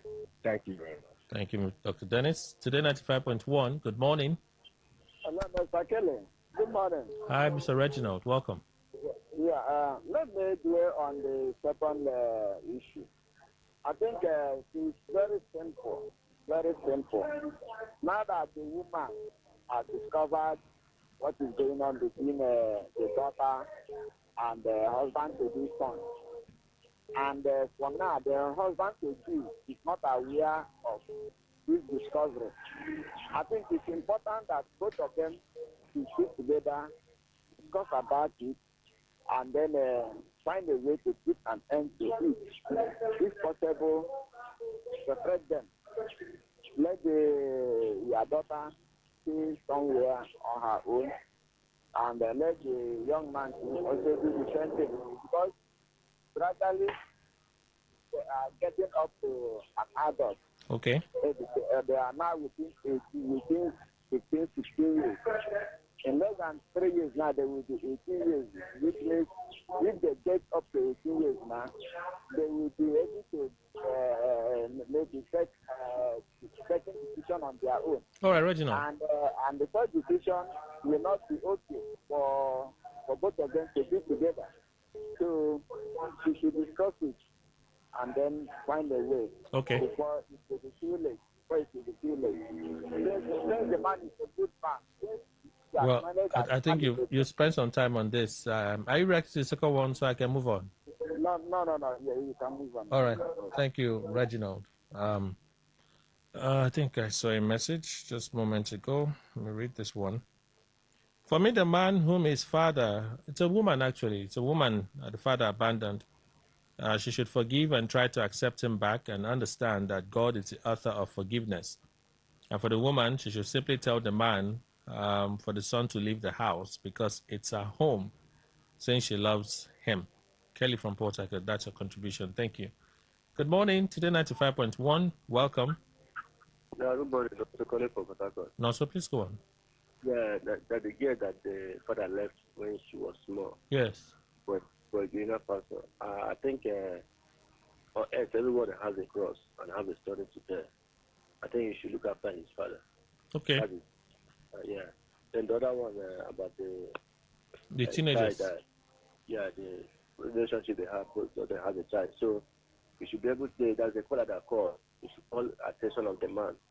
Then play the video for the both of the two kids. Let them know that they are not supposed to do that. They are now one blood. They are now brothers and sisters, so that they can be able to move forward. That's my say. Thank you. All right. Thank you so much, Nonso, for your contribution. Good morning once again, Mr. Kelly. First story, your father is your father, no matter what he has done to you. If not for his contribution, you won't be here today. Spam, you mean. Forgive and take care of him. I was blaming my father for so many things growing up, but today I'm becoming a father, and I now understand the real struggles of a man. Second story, madam, talk about it with your boyfriend, and if no meaningful result, end the relationship and focus on raising your daughter. If a wisdom from Rupoko, your contribution. Good morning, sir. Welcome. Really be great. Hi, Dede Henry. Welcome, sir. Good morning. Happy Sunday. Happy Sunday to you, sir.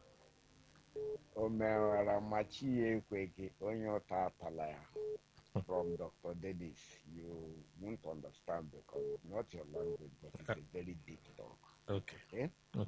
When he said that, it took me back to an experience. I have my youngest of brothers, our last born, doing very well. Has about. Hello? Lady Harry, if you can, please call back here. The network just knocked you off. Today 95.1, good morning.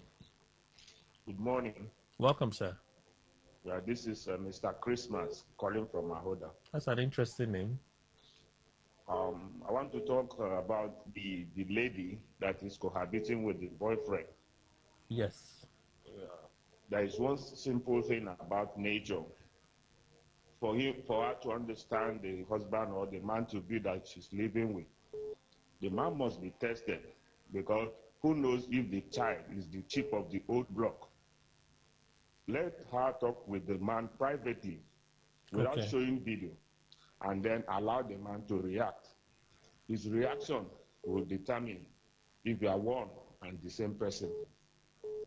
And for the young lady who said the father abandoned her and went abroad, I don't think she owes anybody any apology. They are one and the same blood. They say to err is human and to forgive is divine. Since she has already said she has the wherewithal to help the father, help is not always given to those who you expect to help you back. You give help because it gives you joy. Thank you. Thank you so much. Very concise, I must say. Good morning, Today 95.1. Welcome. Good morning, sir. Hi, Wellington. Let me look at that woman having a boyfriend. What is the purpose of having that man? No clear vision. There's one has seen it, there's no clear vision. If there is, wouldn't have attempted even having romance with that young girl. That's just a fact, no clear vision. I thought she's saying the man is a good man, but because of this, she wants to push the man out. There's no vision. No, it's not. Maybe I didn't hear you right. It's not her boyfriend that is sleeping with her daughter. It is his boyfriend's son. Yes. There's no clear vision. If there is, there could be a limit. There's no clear vision. He knows that the father is just friendly the woman. Oh. Really, this is a psychological play. Oh, okay. That's what you mean. Yes, now. So he doesn't believe that she could be his stepsister. No. If he knows that, why can I say this is my stepsister? Clear one. See, when there is no purpose, no vision in a relationship, that's what you see. And keep play.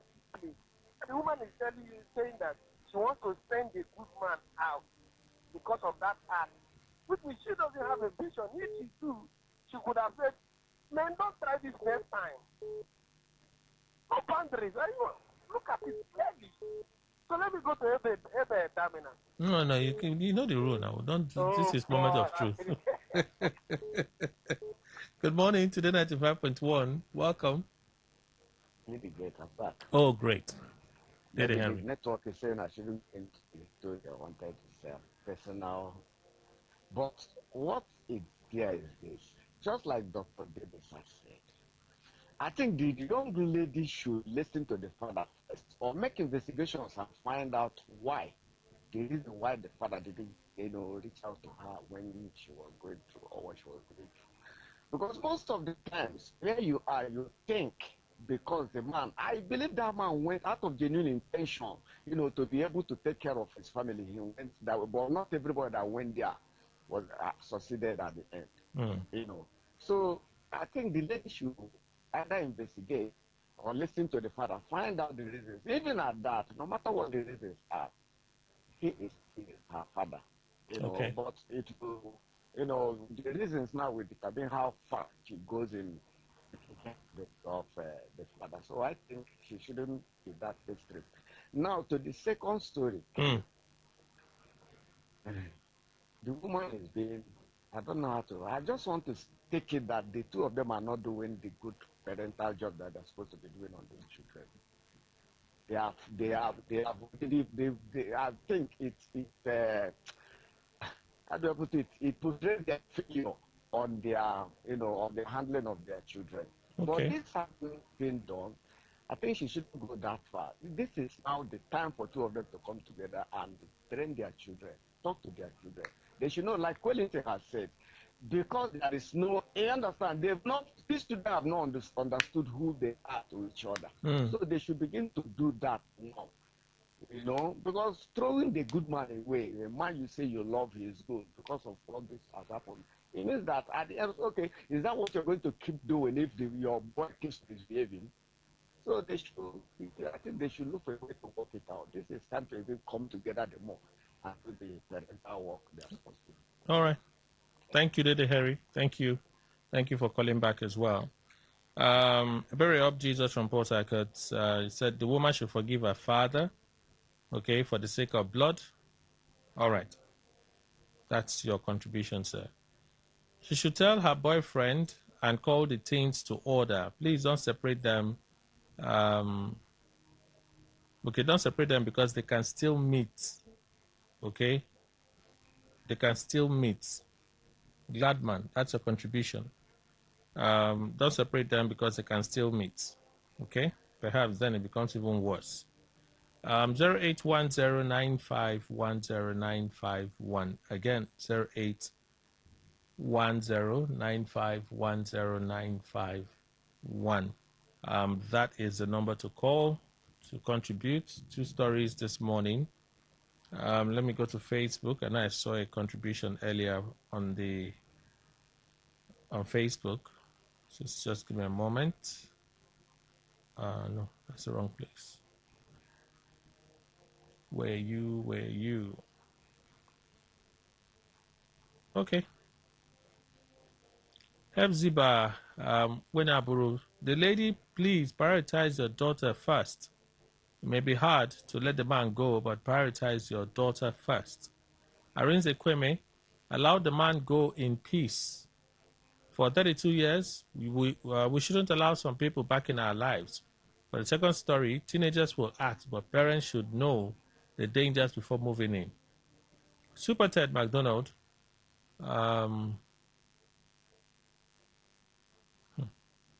he said they are permitted as long as they aren't siblings. I'm not sure what you mean. Super Ted, not sure what you mean at all. Okay, so this one. Good morning. Today 95.1. Welcome. Are you there?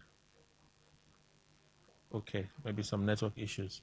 0810951091. Again, 0810951091.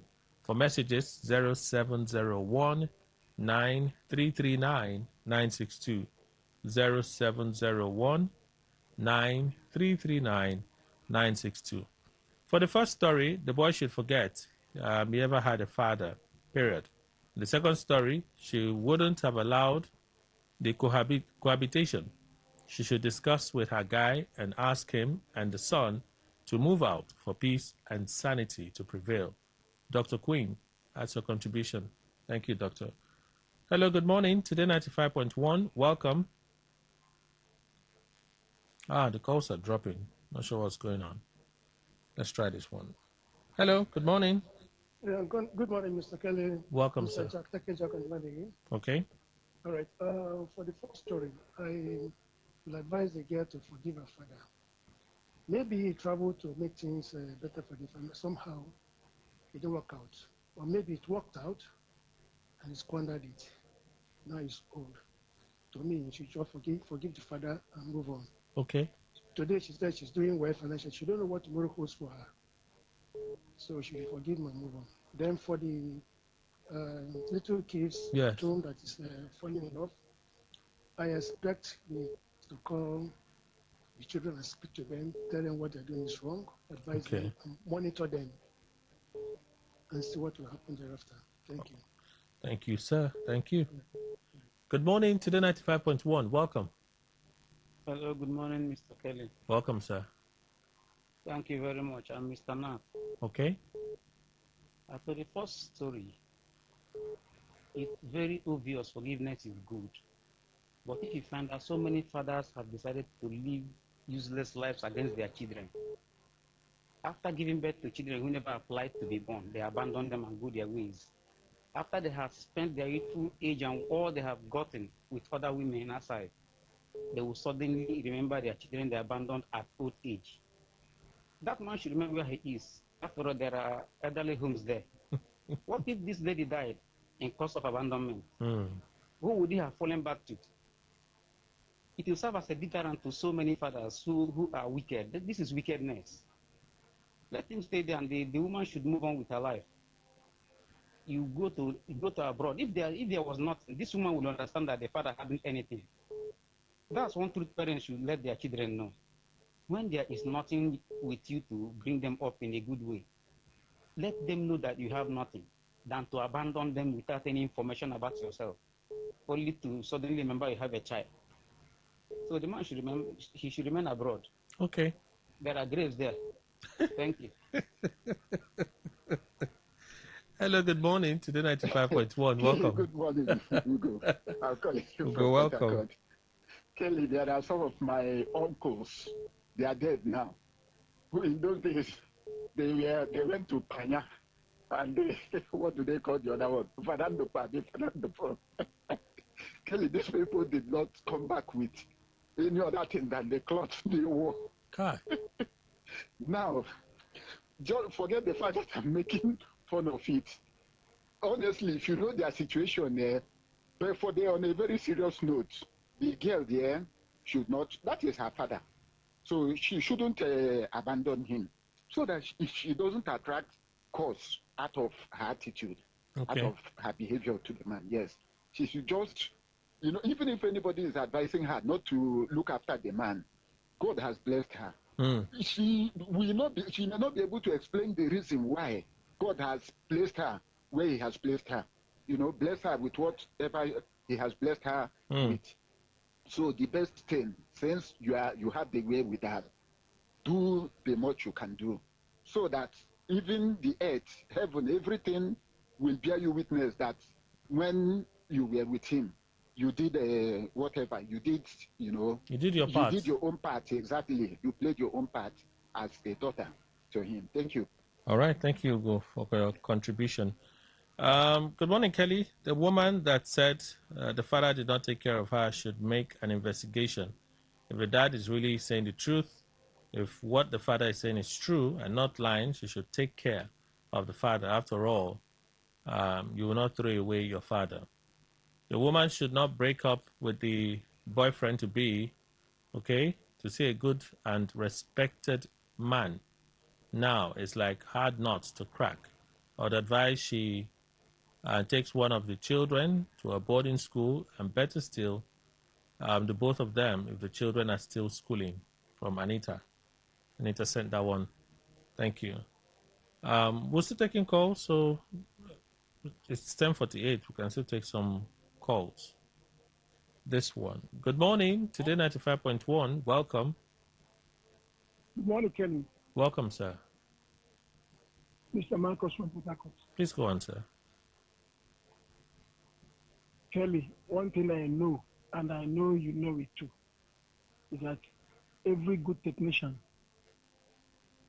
call it workman, is always happy when his apprentice or her apprentice is doing well. Sometimes they come out boldly to tell people that this is my ball. Kelly, is it also? But a very bad workman and a workman that is doing a bad job don't boldly come out to say, this is my ball. What do I mean? I hope we say bushfowl should fowl in the house should watch on how they are roasting bushfowl in the fire. That is the way they roast her too when her day comes. Girls, boys, spinsters alone should learn. This word cohabitation, please. Kelly. Yes, sir. I see it as a grant to something that is against God's will. These children are beginning to learn from both of them, both the man and the woman, because they're not kids. They're not kids. They know what is going on between the two. Please, I wish that woman is listening. Your decision to leave that man that you call good man is supposed to be now. Pull yourself from that man. Get away from him. If he's going to marry, let him come at last and marry you. Separate these two people, these two young ones. Okay. That they may not learn what you are doing. What you are doing is evil before God. Thank you. All right. Thank you, Mr. Marcus. Today 95.1. Good morning. Kelly again about also. Welcome, sir. Kelly, you see, I don't know, today, this matter, both sides get as it is. And you see, their first story about the girl, it's just like a story when I get. I have only one son. In fact, the two stories look like my own. I have only one son, so this August will make it 20 years. Okay. The mother left us when it was already. She ran away with him. I struggled to carry it when I was a 2 years old. I said my parents did not train me. My parents had so many children, but did not train any one of us. I decided to carry my child, even though it's Gary, I did drink. My carry and drink, drink. Yes, we go drink together. I suffered a lot, Kelly. These are the mistakes I have other guys that have the same children, the same time we have children, but most of them, they abandon their children. But I stood to say, even though I packed on the inside gutter, Kelly, just my son to feed, and that don't make any girlfriend. I decided to stand to train up my child, looking at my back where my parents is, where I'm coming from, where I want to go. Yeah. I stood to and it's so I go through a lot of things, a lot, hell on earth, yeah, just to bring up my son. I just spoke with you, finish just now. Now I did not abandon him, but character different. So some of the fathers we have today, now the man is begging for us to come and take care of him. What if the guy dies at that process? What will he call for? We are doing something today, we don't think of tomorrow. How it will bounce back. You don't know what you do today. You will mostly inherit it tomorrow. And everybody's calling you, forgive him. You don't know what did they go through? The pain you go through. But, well, God, because of God, let us forgive him. Okay. Let him carry his cross. That cross should not come to our head. Okay. Let us just play our role and let him carry his cross. Let him, God, judge him. Then, the second story. You see, when we fail to take our responsibility, he pays us back tomorrow. Now, this lady having a fiance now, she's into a relationship.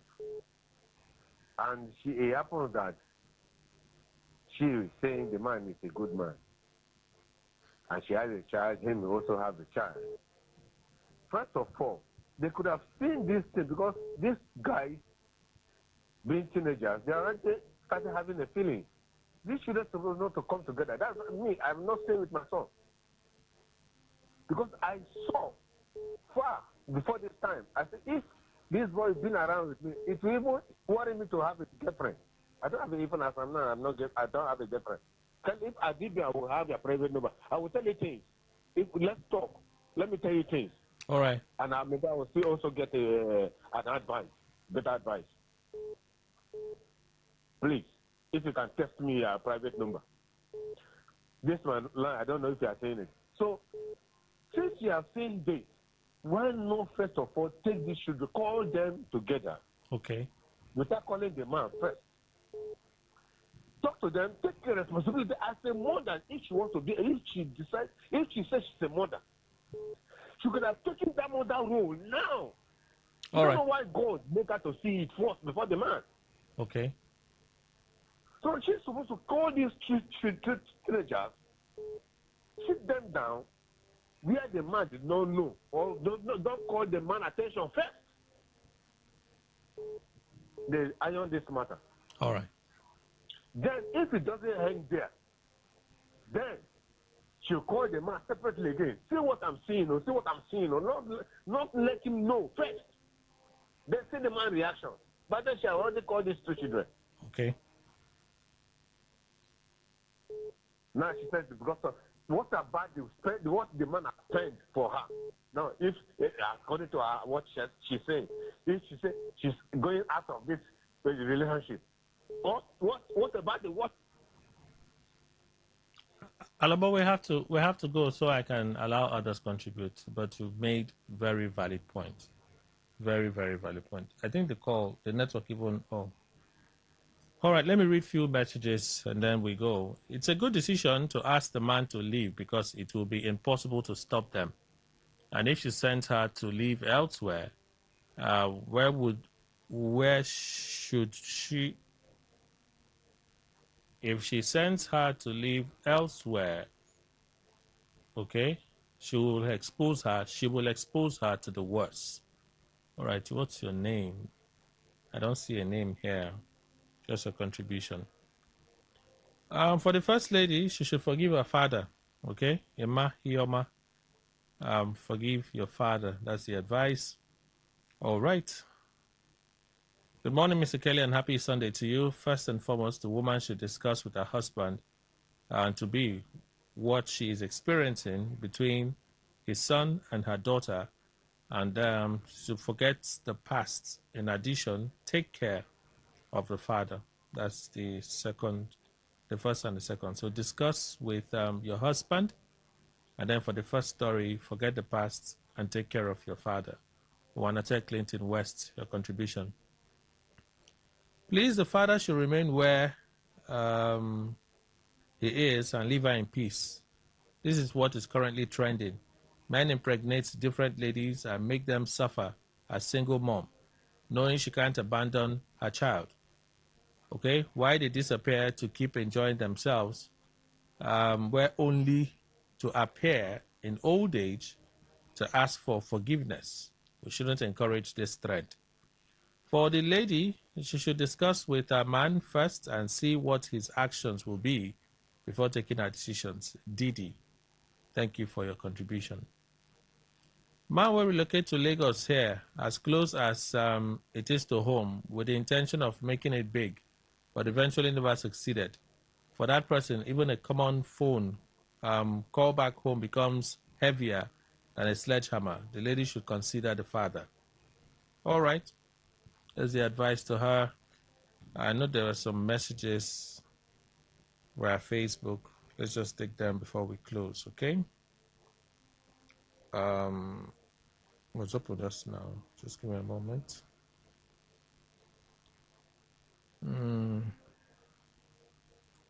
Okay. I think I read them. Yes, I've read them already. I have. All right. Thank you all for your contribution.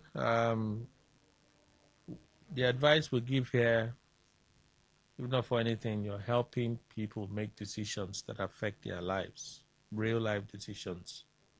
So we don't take it for granted, okay? I know it's a lot, but we help them navigate these stormy waters, as it were. So I hope counsel prevails to both parties, even after this program. The newspaper review segment next. Please stay right here. All right. All you need to know about this one is that 95.1 FM. Such a unique start.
The substance of the ruling, well, the ruling is predicated on the application of the applicant who has approached the court after the court delivered a judgment on the 10th of December 2025, wherein the court directed that the INEC should register the Nigeria Democratic Congress as a political party. Now, in making that decision, the court had relied on facts which the claimants before him had presented, stating that they owned a particular logo and that they had certified the constitutional requirements for registration. Now, after that judgment was delivered, the applicant, realizing that that judgment had been delivered and was predicated on its logo, which the applicant itself had submitted to INEC prior to that, the filing of that action, the applicant then approached the court, asking that the court vacates that decision because its right had been affected by reason of the appropriation of its logo. So what you have witnessed today is, in the ruling, is the court considering the facts before it and arriving at a just conclusion that the right of the applicant was affected in his decision of 10th of December 2025, and that as a result, he has set aside that judgment and has ordered parties to revert to the position where they were before the judgment was delivered, and for the claimants before the court to take appropriate steps to bring in all parties and ensure that the matter is effectually and effectively determined. Parties involved are, well, some pro tem national officers of the Nigeria Democratic Congress. They had sued INEC, but the applicant that has approached the court for the purpose of the ruling we just listened to in court is a peace movement party whose national legal advisor has also come forward as a representative on the face of the processes. Now, the court in the judgment of the 10th of December had ordered INEC to recognize Nigeria Democratic Congress as a political party and register it, issue a certificate of registration, and allow it to be contained on the ballot papers for the purpose of the elections. So those were the fallouts of the judgment. The judgment having been reversed this morning, those steps taken by INEC to do so in recognition and issuance of certificates would also need to be reversed. The certificates will have to be retracted. The registration and recognition on INEC database will also have to be taken out. And wherever they appear on ballot in any election before this suit is now determined, they will now have to be removed. It's ongoing by the reason of this thing. The court just vacated the orders he made and asked parties to come back. There didn't say maintain status quo. There was no such thing from the court. Other parties have been issued in the very recent past. You will start to think, what is it that they will throw at us? And so, we are not fools not to have not been thinking in that direction. But obviously, as it has been exposed, within the ambit of the law, even as I'm not a lawyer, apparently by what they have done, they could barely not find anything legitimate to throw at us. And just because they just need to do something. Some people just have to do something. Some people just have to get paid. Some people just have to show that they are working. Irrespective of what. That is what they have done, what they have done. And even if you are not a lawyer, from elementary moral perspective, you are talking about a matter that the person involved was not involved, as it were. And even if you attempted to register, I'm not talking as just an ordinary man. Even if you attempted to register a political party with victory sign at the time, and you were not registered, you were declined, the lawyers will answer me, does it then mean that subsequently, after then, when you were not registered, that symbol cannot be used by another person again? Those are the thoughts that, since I'm not a lawyer, that is occurring in my mind. And so what am I saying? By the statement that we have made, which is our official position, we are giving reassurance to all our candidates that the party is fair. Our legal team is strong. From the time that breaking news came, that our lawyers in court mentioned the outcome of the court, from that time till now, our legal team is working. And our legal team is working with assurance that this is an abuse to the judicial system of this country. And we believe that it is not all implementators or practitioners in the judicial system of this country that will allow the fact that what ought not to be obtained, that will diminish their image, will be kept or will be allowed to stand. And remember, the international community and everybody is watching. We know the calls that we have received in and outside of this country. We are pleading that the judicial players should not drag this country more into the mud. And if there are one or two players that want to show otherwise of this country, we expect some good people and serious-minded people to rise up and say that no, this ought not to stand. This is not the standard. And we in NDC still believes that there are characters like that in this country, and there are characters like that in the judiciary that shall uphold the fact that the judiciary is still the last hope of the common man. And so on that note, I want to reassure all our candidates, especially our candidates, and I can see a whole lot of them here. Go back home and continue with what you're doing. This is just an attempt to see whether we will shake. There is no shaking, we are stronger. They are campaigning us already. By this, they are just telling Nigerians that we are in existence and we have come to take power democratically. It is a clear sign of victory that is ahead of us. And you know what? Today, as national chairman of this party, I was in INEC yesterday. I spent the whole of my day in INEC yesterday. And today, if not for what I was to go to INEC and pick up our code for uploading our candidates, which is the right of the national chairman and the secretary. And I was to go on that assignment. And incidentally, they just drew this. It has not stopped me from my work. After this press conference, I'm going to INEC to pick up our code. Yes, sir. Uploading our so get back home and continue to do what you are doing. We are firm, we are strong. Democracy must stand. Yes. There is no amount of intimidation. We have given, and I want to repeat again, we have given Nigerians their hope. Nigeria must be rescued. Yes. Nigeria must be saved. Yes. They are jittery. Yes. They are afraid. If they are doing well, they will not do what they are doing. Yes. If they are in government and they are doing well, what's your business with another party? Yes. If you think that legitimately, democratically, you are going to win elections, what's your problem with a political party? Go and canvass for vote, appeal to the conscience of the people that you have led in the last couple of years. And if they are satisfied with your performance, it is just their right to give you back the return ticket. Yes. But in this case, we know that Nigerians don't have confidence in the government that is ruling us. Yes. Yes. And it is in that their failure spirit, they are throwing all these banners, but they are failed woefully. The man who did not have this encouragement. If I tell you what I'm going today, you will not be there. And everyone asked me, are you serious to go to Manila? And I said, yes, I'm going there. And they said, what is happening now? You're going there. I said, yes, I've seen the worst of it. Today, the federal government of Nigeria is doing everything possible to ensure that I'm not a candidate in this election. But I'm telling you, they won't win.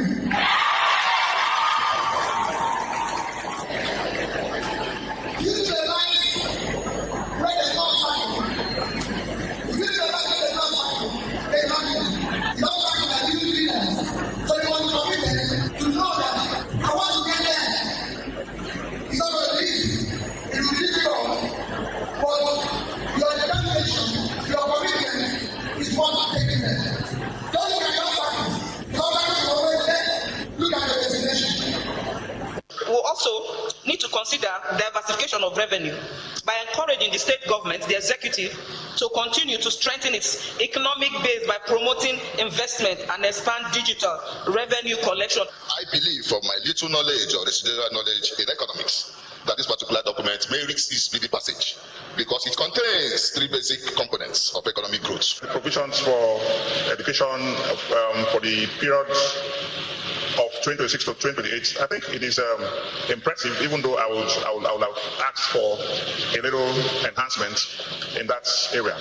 Last year, lapses of Lacuna, at this point, I would say it has passed a half page. So I want to say we give it a speedy passage so that the state can as well move forward, Mr. Speaker. The governor ought to have brought this medium-term expenditure framework to this August Assembly by September of last year. So we are running behind time already. And 6 months, about 6 months of 2026 is gone already.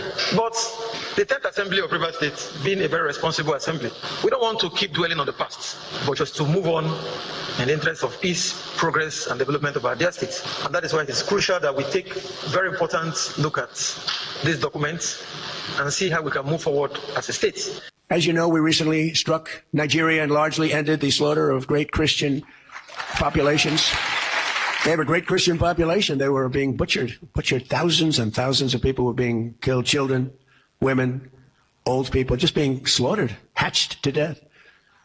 They know that if they go further, the attack will be far greater and that they don't want to really get involved anymore so much. You know, we hit them very hard. We knocked out their leader. We knocked out their second leader and their third leader. All right, so welcome to the newspaper review segment on the Gospiration Show.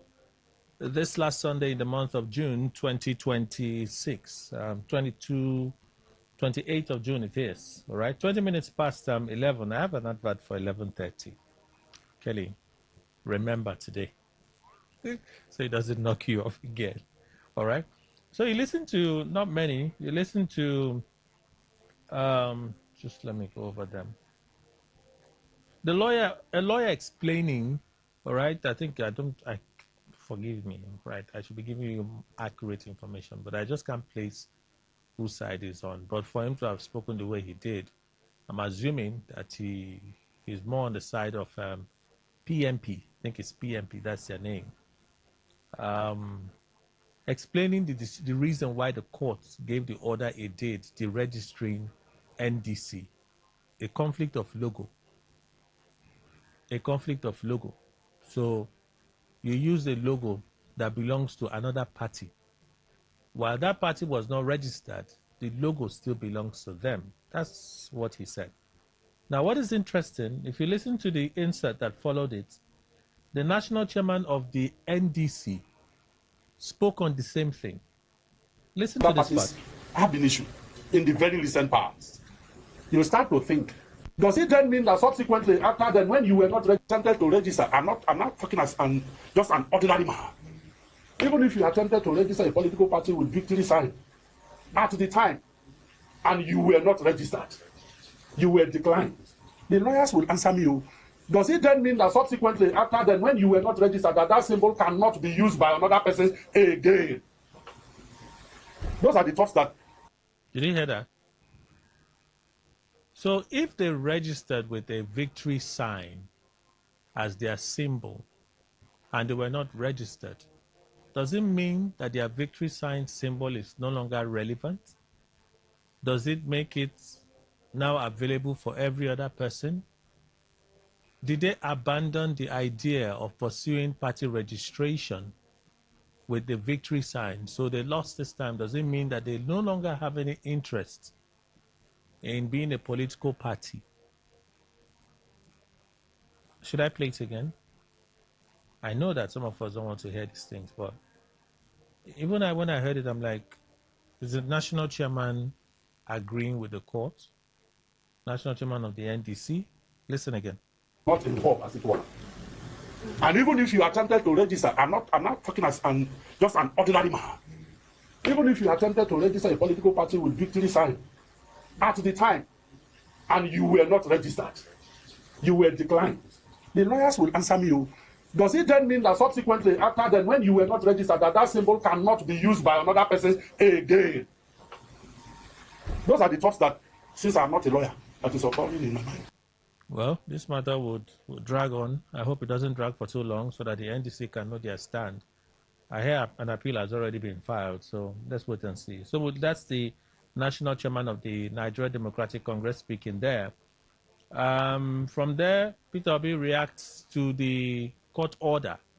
He says the Tinubu government doesn't want him on the ballot, and some of the other things that he said. It was at, I think, Madonna University where he made those remarks. And after that, Rivers State House of Assembly passed the MTEF, Rivers State MTEF 2026. You listen to cross-exchange between lawmakers and the speaker speaking as well. That's Kotsi Channel CV. For me, it felt so quick. If we study document, then study the document sharp, or did they use AI to analyze the document and give them the key points for them to have reached the decision that they did and passed it? But that was fast, though. That was lightning fast. National Assembly, they don't do as fast as states do. Wow. Anyway, so maybe this week or maybe next week, the governor will present the budget to the River State House of Assembly, and then maybe in another 1 week or 2 weeks to approve the budget. Well, at this pace, what can we say? And then lastly, Trump claimed that he had stopped the killing of Christians in Nigeria. He has stopped it. Keyword there. He has stopped it. Okay, so those are the items we're able to share with you. I have 5 minutes Let me read some stories before the commercial break. In fact, let me drop the break here. No, this is tempting. So let me not drop it there. I hope I remember. All right, Daily Post is our first stop this morning. I am ashamed. Joe Ibokwe reacts to backlash on Remi Tinubu's viral advice. Joe Ibokwe, a chieftain of the All Progressives Congress APC, says he is filled with shame following the attacks on President Bola Tinubu's wife, Remi Tinubu, by netizens over a recent viral video. Well, Remi Tinubu had at an event advised Nigerians to set up small and medium businesses, starting with frying akara for commercial purposes, as it's not difficult. Well, Ibokwe in his reaction puts it this way: "This generation frightens me to the marrows. An honest advice Her Excellency Oluremi Tinubu gave to young Nigerians on how to help themselves has become a tool to abuse and to pour invectives. Social media has become a tool to unleash scurrilous dribbles, even when the truth is spoken. We will learn last. See the empty heads and headless mobs dancing naked in the public space, left and right. I say we're everywhere. Shame has enveloped me." Well, that's Joy Bokwe. Tribune newspaper, Oyo abduction. We're deploying foreign collaborations for safe rescue. Tinubu. The federal government disclosed that necessary measures, including international collaboration, are being deployed to ensure the safe release of the 47 kidnapped teachers and students of both public and private schools in Orire local government area of Oyo State. Tinubu spoke through the secretary to the government of the Federation, Senator George Akume, when he made known at the inauguration of the remodeled 154-bed Premier Hotel in Ibadan on Thursday. He reassured residents of Oyo State and the Southwest region that the government was intensifying efforts to tackle insecurity across the country, including the recent rise in banditry, kidnapping, and related crimes. "I wish to assure you that every realistic measure, including international collaboration, is being taken in ensuring that the kidnapped victims in Orire local government area are safely brought home without harm or avoidable loss of life." He called on citizens to remain vigilant and support security agencies through intelligence sharing and community collaboration. Oyo government lifts curfew in 10 LGAs. So I'm asking myself, why the curfew then? That's what I've been asking myself. What did they achieve with the curfew? Okay, maybe it's an intelligence thing. Maybe, I don't know. The state government had earlier imposed a 16-hour curfew on affected communities as part of measures to strengthen security and facilitate efforts by security agencies. The restriction was subsequently extended by an additional 1 day on Thursday. Announcing the development in a statement on Saturday, the Commissioner for Information, Prince Dotun Oyinlade, said residents of the affected local government areas could now resume their normal activities. He commended residents for their patience, cooperation, and understanding throughout the period of the curfew. Atiku to Tinubu: if you're popular, don't fear free, fair elections. If you're popular, don't fear free, fair elections. All right, so I think I have to take that break now because this story is a little long. So let's go for that break. When we come back, we'll continue. Stay with us.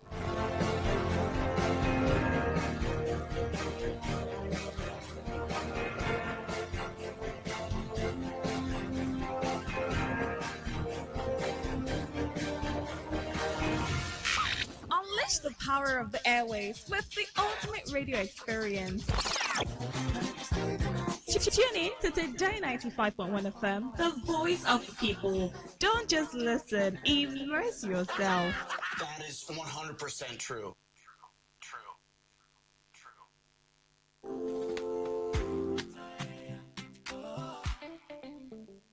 Dropping a cute, let the flavors flow.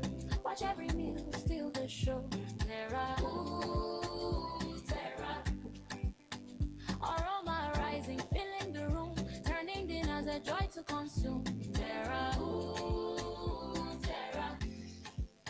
Terra Q or Rap Joy. Unleash taste. Golden Terra oil. Pure soya oil. Golden Terra oil. Pure soya oil. just few beans or yam, golden terra oil, flex it right, fry up, grill, stir up, flip, taste and goodness hit the spot. Mom's love shining through the meal, nourishing food for family well-being. Indulge and wine with family too. Golden terra oil cares for you. Golden terra oil, for pure love. Good tasty food is worth living for. Worried about your oil every time you enjoy your favorite meal? Introducing Golden Terra Smart Balance Oil. Smart Balance Rice Bran Oil is rich in gamma oryzanol. Several studies suggest that gamma oryzanol may contribute to the reduction of bad cholesterol. Golden Terra Smart Balance Oil. Good food, no worries. Port Harcourt, are you ready? Today, 95.1 FM, the voice of the people. This is Today 95.1 FM, Port Harcourt, voice of the people. This is Today 95.1 FM, Port Harcourt, voice of the people. All right, thank you for staying with us. Let's continue. Tribune, Atiku to Tinubu, if you're popular, don't fear free, fair elections. Former Vice President and African Democratic Congress ADC presidential candidate Atiku Abubakar is challenging President Bola Tinubu to allow free and fair political competition, saying a government that enjoys genuine public support should have nothing to fear from credible elections. Atiku made a remark in a statement issued on Saturday by its media office while reacting to what it described as an alleged attempt to deregister the Nigeria Democratic Congress NDC through the courts.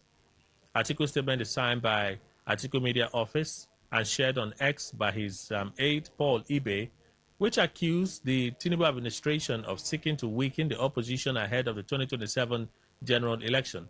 According to Atiku, any move to limit political competition or reduce voters' choices poses a grave threat to Nigeria's democracy.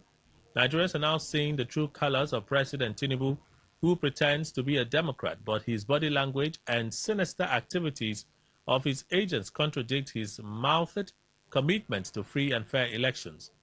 Participation of citizens in free, fair, and credible poll is the soul of democracy, and any attempt to stifle such freedom of choice could be a trigger to chaos and anarchy. Atiku urged Tinubu to emulate former President Muhammadu Buhari and Goodluck Jonathan, noting that neither administration attempted to deregister opposition parties despite fierce political contests. If you're truly popular and your policies are positively better the lives of the citizens, you shouldn't be afraid of a free and fair competition. Tinubu cannot be a champion of democracy under military dictatorship and now become the worst enemy of everything that democracy stands for. You can't attempt to rule the people against their will and still pretend that you're committed to free and fair elections in 2027. Governments will come and go, hence the judiciary must guard her integrity as the last hope of the masses. He said there are great judges in Nigeria, but the unchecked excesses of some who allow themselves to become judicial swords in the hands of politicians are capable of damaging the larger image of the judiciary. Atiku statement. Vanguard newspaper, terrorism financing, CBN freezes accounts of Adamu Shiroma and 4 others. The U.S. report stated only 1 Nigerian, okay, but this action of the CBN seemed to be an expanded one. The Central Bank of Nigeria, CBN, has directed the immediate freezing of bank accounts belonging to 5 individuals and 1 Bureau de Change BDC over alleged links to terrorism financing. The directive was contained in a circular dated June 24, 2026, with reference number -- addressed to all banks, payment service banks, and other financial institutions regulated under the Banks and Other Financial Institutions Act, BOFIA 2020. The circular titled Implementation of Sanctions Designations was signed by Olubunmi Ayodele Oni on behalf of the Director of the CBN Compliance Department. Those listed in the Sanctions Directive are Adamu Shiroma, Babangida Mohammed Adamu, Abdullahi Umar Usman, and Ibrahim Abubakar, as well as Yakubu Ibrahim. Mukhtar Mohammed Adamu, whose name had earlier appeared on a sanctions list, was also included in the list in the latest circular.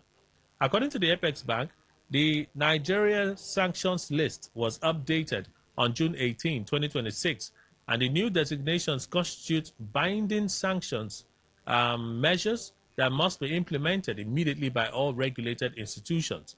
The CBN also ordered the freezing of all accounts linked to Abao, Bako, and Sons Bureau de Change Limited, and directed that the company be barred from conducting any transactions with Nigeria's financial system.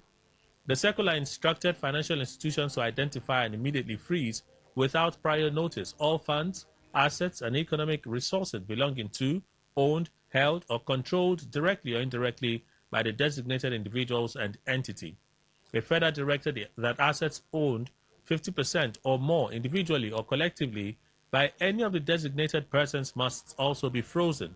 The Apex Bank ordered banks and other financial institutions to screen all incoming and outgoing transactions against the updated sanctions list, including known aliases and identifiers.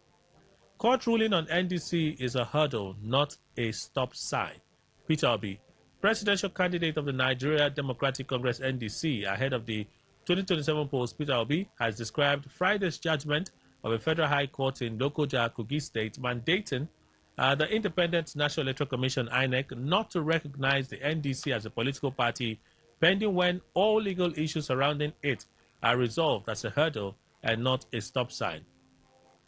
In a statement issued by the Peter Obi Media Reach through his spokesperson Idris Akeri, who confirmed that their team has been bombarded with calls and from the newsrooms and other concerned persons on a purported strange court ruling. Peter Obi Media Reach has been bombarded with calls from the newsrooms and other concerned persons on the strange ruling from a high court in Lokoja, Kogi State. Below are our initial responses to inquiries pending legal views on it. We have received the news of today's bizarre ruling from the court in Lokoja regarding the legal status of the Nigeria Democratic Congress NDC. While our legal teams are thoroughly reviewing the judgments to initiate immediate corrective and appellant measures, our principle urges all our supporters, coalition partners, and patriots nationwide to remain absolutely calm and focused. We always knew that the journey to dismantle a deeply entrenched and grossly underperforming political status quo would be met with fierce institutional resistance and unexpected legal detours. Today's ruling is a hurdle, not a stop sign. Our commitment to providing a transparent, legitimate, and formidable alternative for Nigerians remains unshakable. The platform we're building is robust, and our legal rights will be vigorously pursued. Do not be discouraged. The vehicle may face a temporary breakdown, but our destination remains non-negotiable. There you have it. Forces working against my 2027 ambition will fail. Well, Peter Obi, we listened to him speak. It was at Madonna University on Friday. So let's move on to the next story. The Cable. SSS freeze compensates man wrongly linked to Boko Haram. The State Security Services has released one Nura Idris, who was wrongfully linked to Boko Haram insurgents after an internal review cleared him of any involvement with the terror group. According to Zagasula Makama, a counterinsurgency publication, the release followed a review by an SSS investigation panel, which found no evidence to support allegations that Idris collaborated with terrorists. The publication said Oluwatosin Ajayi, Director General of the SSS, ordered Idris' immediate release and approved a 3 million naira compensation package to help him restart his life. The report added that the SSS boss also pledged to support the Kaduna farmer in rebuilding his business. A security source told the publication that Idris, a farmer and livestock rearer from Suba LGA of Kaduna State, was arrested in Suleja, Niger State in June 2024 by another security agency over alleged terrorist links before he was transferred to the SSS custody. The source said the SSS review panel subsequently found no basis for the allegations after conducting a thorough investigation of the case. Receiving the compensation, Idris expressed appreciation to the SSS leadership. Sources: INEC yet to receive CTC of court ruling voiding NDC registration. INEC is yet to receive the certified true copy of the court ruling that voided the registration of the Nigeria Democratic Congress NDC. On Friday, a federal high court in Lokoja, Kogi State vacated its December 10, 2025 judgment compelling INEC to register the NDC as a political party. Delivering the ruling in the suit, Mark Dash's judge, Issa Dashin, presiding judge, held that the December 10, 2025 judgment was delivered without hearing all necessary parties, rendering the proceedings constitutionally defective. According to the NAN, the ruling followed an application by the Peace Movement Party, PMP, which argued that it had a legal interest in the case and should have been made a party before the court delivered judgment. Dashin also ruled that material facts were not disclosed during the earlier proceedings and ordered that the substantive suit begin afresh with INEC, the PMP, and NDC joined as parties.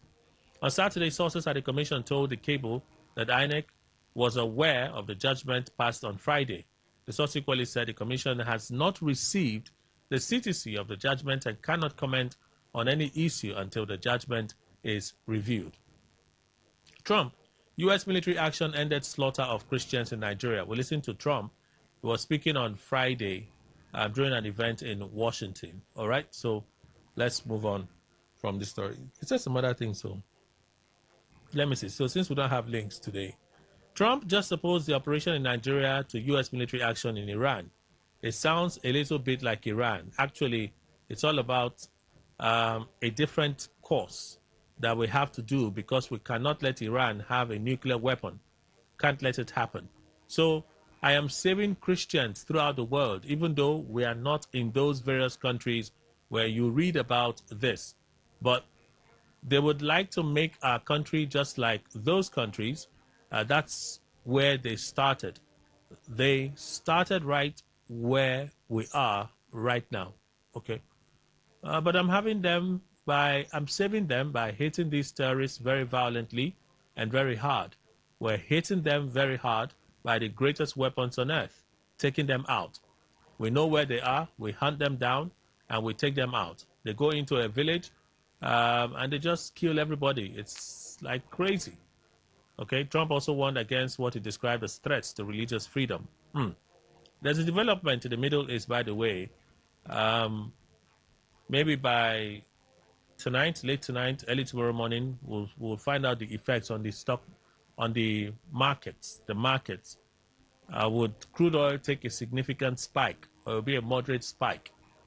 Because the U.S. dropped bombs in Iran. On Friday, just after the markets closed, Trump ordered attacks on some security facilities in Iran because Iran had hit some ships that were trying to navigate the Strait of Hormuz. But this time it was a corridor, I think in Oman, not the actual Strait of Hormuz, in Oman. About 2 or 3 ships were hit by the Iranians.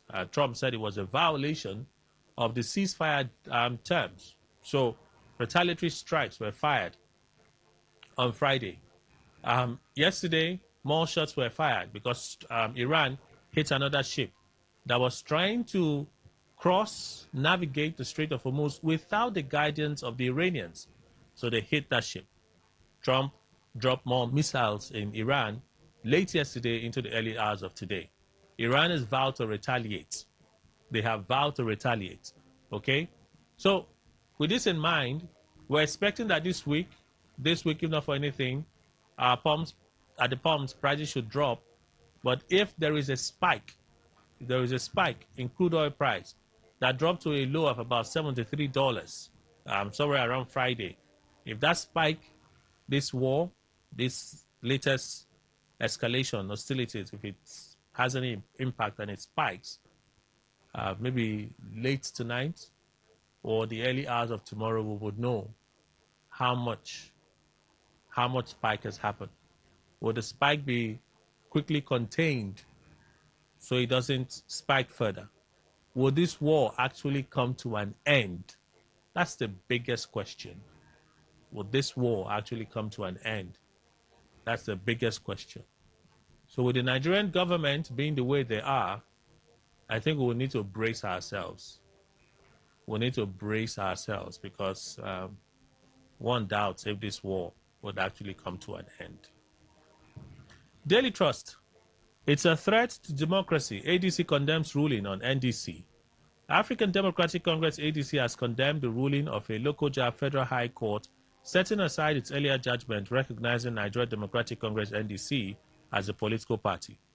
The party's National Publicity Secretary, Malam Bolaji Abdullahi, in a statement on Saturday in Abuja, described the court ruling against the NDC as a threat to Nigeria's democracy.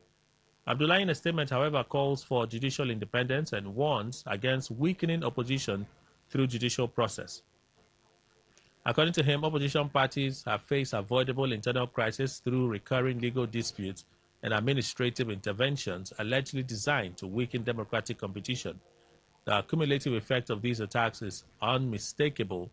They weaken the opposition, narrow democratic space, and strengthen those already holding political power.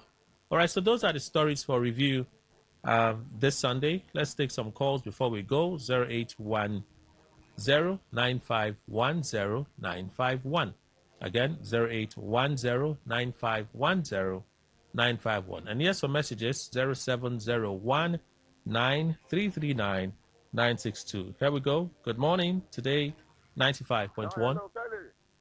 Special Douglas. Happy Sunday once again. Please go on. Kelly, I think both Obi, Saraki Basin, and are making a mountain out of a molehill concerning this local jar by referring it to the presidency. You know, I do not see the judgment as anything favorable to the presidency because even having them in the palace, the NDC, if not change anything, Obi will not have more than the votes he had the last time. Then, what's more, imagining going by what Saraki said, admitting that he committed that. No, Saraki Dixon is not the national chairman of the NDC. He's a national leader. Was a national chairman. Was the national chairman that you listened to, not the national leader. Admitting that criminal act doesn't tell them that they have gone wrong because ordinarily to be that the PMP submitted their own application with this logo before the NDC was registered first. All right. Already submitted it. Why not form your own logo? Must you use their? Now the thing is an issue. Thank you. 60 seconds. I allowed you more because of that short interaction. It's a criminal act. Good morning. Today 95.1. Welcome. Good morning. Morning. Senator Dixon hammering on APC and Tinubu of being a zero-tolerance opposition party. Politicians, many of them are the same. He did the same to APC, even to the village in 2000. I didn't even carry that story, so let's move on. Good morning, Today 95.1. Welcome. Good morning, Kelly. Welcome, Frank. Yeah, I think Joe Ibope have said it all this because what our President has just said is to encourage those women for them to do any mini business that can fetch them money. You know, now everybody wants to do a white collar job. Everybody wants to be politician. Everybody cannot be politician at the same time. Anyone who can sell akara, I used to sell akara when I was small. So akara is not about him to sell all my more. If they can find them more money for them to take care of their family, let them do it. If they wait for white collar job, it can't reach everybody. Thank you. God bless you. All right, Frank. There you have it. Good morning. Today 95.1. Welcome. The real gift. Welcome, sir. Thank you very much. I remember in Port Harcourt, there was a time every corner you turn, you go see where they fried donuts and buns. Yes. Waiting push those people enter house. It's not a question of frying akara and kili. The question is how sustainable will the business be looking at the income of an average Nigerian as we speak right now. If the cost of production was not high, it is those who they fried donuts and buns that time could not go still be in business. As for the issue of this other issue, is it copyrighted, that victory signal or logo or whatever to that particular movement? Those are the bigger issues that they'll have to slug out in court. But if they're now saying, if from what the national chairman of the NDC is saying, that the party was not registered, for the fact that they were not registered, made the logo available. Because overtaking is allowed. Okay. As for Donald Trump, did he hear about the recent kidnapping and killings? When he said the killings non-stop. Thank you very much, my step brother. Thank you so much, the real gifts. Good morning, today 95.1. Welcome. Good morning, sir. Morning. My name is Sunday from Port here. Okay. So, this person advice is not wrong. But how much is a cost of things now? Please let me ask my president's wife, because I don't have her contact, and whoever that supported her. Please help me ask. Let she let you know so that I will get back. It's all right. Good morning, today 95.1. Welcome.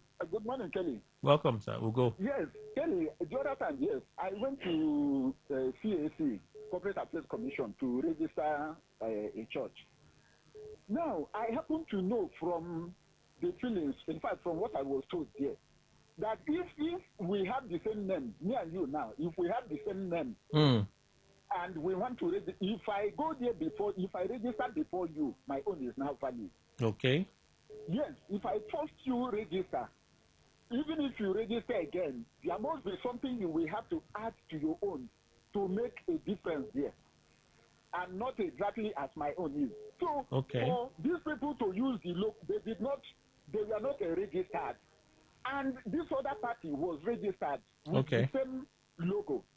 It validates the whole thing. All right. Then President's wife that say we should be selling akara. I hope akara is not something you sell in the house. You will sell it along the road. Along the road where they say no street business, Abi. Along the road where task force will come and carry your oil, carry your everything. Thank you. Where are you going to do that business? All right. Thank you so much for your contribution. I can just do 2 more calls, read some messages, and we close. Good morning, today 95.1. Morning, Jerry. Welcome, sir. This last speaker, Madiba was speaking. Okay. Just take it from me. It's right on point. Recently, Lagos State government was just prosecuting roadside vendors. Roadside vendors for nothing's sake. She didn't get that. And when did the Bouquet become spokesperson of the First Lady? The guy that just said it all. That is correct because since the what is that called, PMP or whatever, did not register, it has just gone with that era, gone with the wind. Thank you. All right. Final call, today 95.1. Good morning. Bless you, my brother. Good morning. Morning. My name is Suren Samson. I'm calling from the city of Abawu. Okay. I think the advice to our women that we should look for at least akara to receive family. If for me, my own advice I would have given to actually I'm the first lady of the country. But as a lawmaker, you could have given his husband good advice to ensure that our refinery put to use. A nation like Nigeria, none of our refinery is working. No. But a single man, quote unquote, built a refinery from scratch to the top. Why can't he advise his husband or ensure that Nigeria have a constant light so that we ensure that we capitalize on that light? Yeah, my beloved brother, that's my case. My name remains Suren Samson. Thank you. All right. Thank you so much for reaching out, Mr. Samson. I'd like to play, I think there's a voice note here. So let's listen to the voice notes and then race through some of the messages I see here. This one. Kelly, good morning. I'm Emmanuel from Emotion. Kenny, what Serake Dixon also was saying is this, that if you will go to register maybe a product, a company or that, and it was rejected, and that person can actually use it, and it doesn't stop them from anybody from using it. When Annex was called up on that first case, they asked Annex, is these people among the parties you want to register? Annex said no. So why are you blocking them from using it? That is why they gave them the approval to continue. So I don't know why, because the judge because they are claiming that they weren't called up to come and testify or defend themselves. They are not parties to it. They were not registered. They are not even among the 70-something parties that were called up to, that applied for party distinct. They didn't at that time. So I don't know why this thing is getting out of hand. Thank you.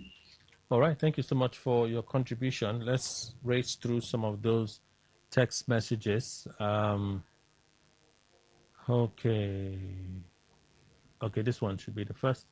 If I attempt to register a particular business name with CAC and it was declined for some reasons, can't a different person use the same name? That logo isn't trademarked as when NDC used it. It's all politics. Frank, okay? I really think Donald Trump is arrogant the way he tries to disregard others, especially the way he sounded about him stopping the genocide. Secondly, I heard Dixon talking about the president jittering. It's not Dixon, there's a national chairman of the party and there's a national leader of the party. Dixon is the national leader of the NDC. Okay? You say, I wonder the irony when people in trouble try to point fingers at peaceful camps even without proof. Akbos, that's your contribution. Good morning, Kelly. And this issue of NDC and the court is more complicated from the recent unfolding development. It's just unfortunate that Jacals, okay, some group of people don't want Obi and the ballot, and it's tilting toward that part. May God help Obi and NDC. Michael Sunday, your contribution. And who knows say Trump sabi talk, making rest now. Begging for us. Okay, who no knows the Trump sabi talk. Making rest now, begging for us. The Rivers Assembly knows the politics they are playing. Everything is staged. Jay Ajib. And for the judge, he's only trying to be Jay. Thank you. I'm sure you don't have any other proof to support the claim you're about to make. Okay, this one says APC women leaders are receiving cars while other Nigerians are encouraged to sell akara, kulikuli, and roast corn on the roadside. It's all right. Okay, thank you. Traditional SMS before we go. They use leadership to destabilize PDP and Labour Party. They tried the same tricks against ADC, the registration against Adeleke's Accord, and others. Now it's just logo against NDC. Well, I'm not surprised. I know that something must hate NDC. After all, we're all in Tinubu Kabiyesi government.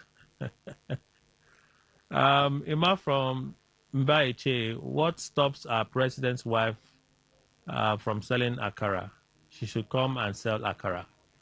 Okay. Thank you all. That's the show for today.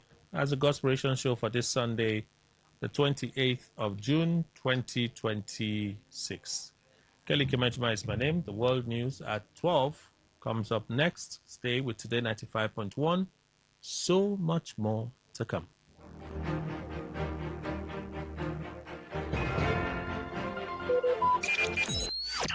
Talk radio. I listen to a lot of talk radio. 95.1 FM. Get ready to turn up the volume and dive into the heartbeat of entertainment. From the hottest celebrity gist to trending music, movie buzz, viral moments, and behind-the-scenes drama. This is where the fun never stops. Tuning to Entertainment Today, only on Today 95.1 FM, Voice of the People, your station for pure entertainment. Weekdays, 11:30 a.m. Entertainment Today, where your favorite stars and stories come alive.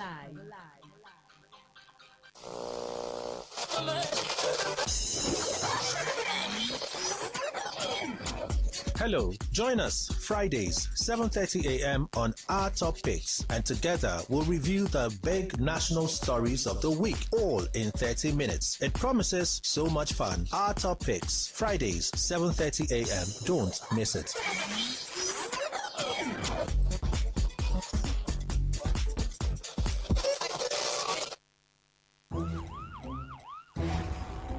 It all begins with breaking news.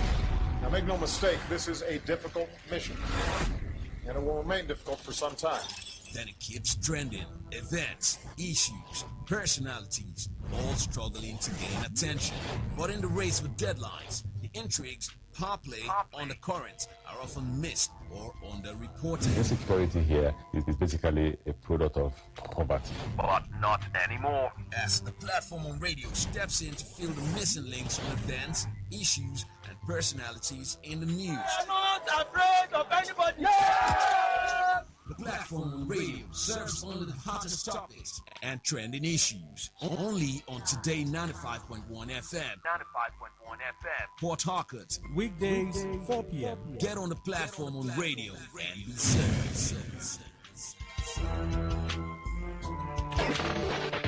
This is Today 95.1 FM. Port Harcourt. News. A very good afternoon to you. It's noon, and this is the world news on your premium talk radio, Today 95.1 FM, Port Harcourt. The headlines. Presidential aide Dare defends First Lady Oluremi Tinubu over comments on small-scale businesses.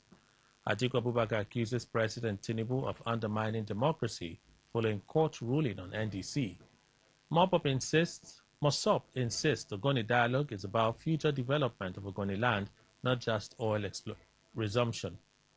On the foreign scene, France records about 1,000 excess deaths following severe heat wave.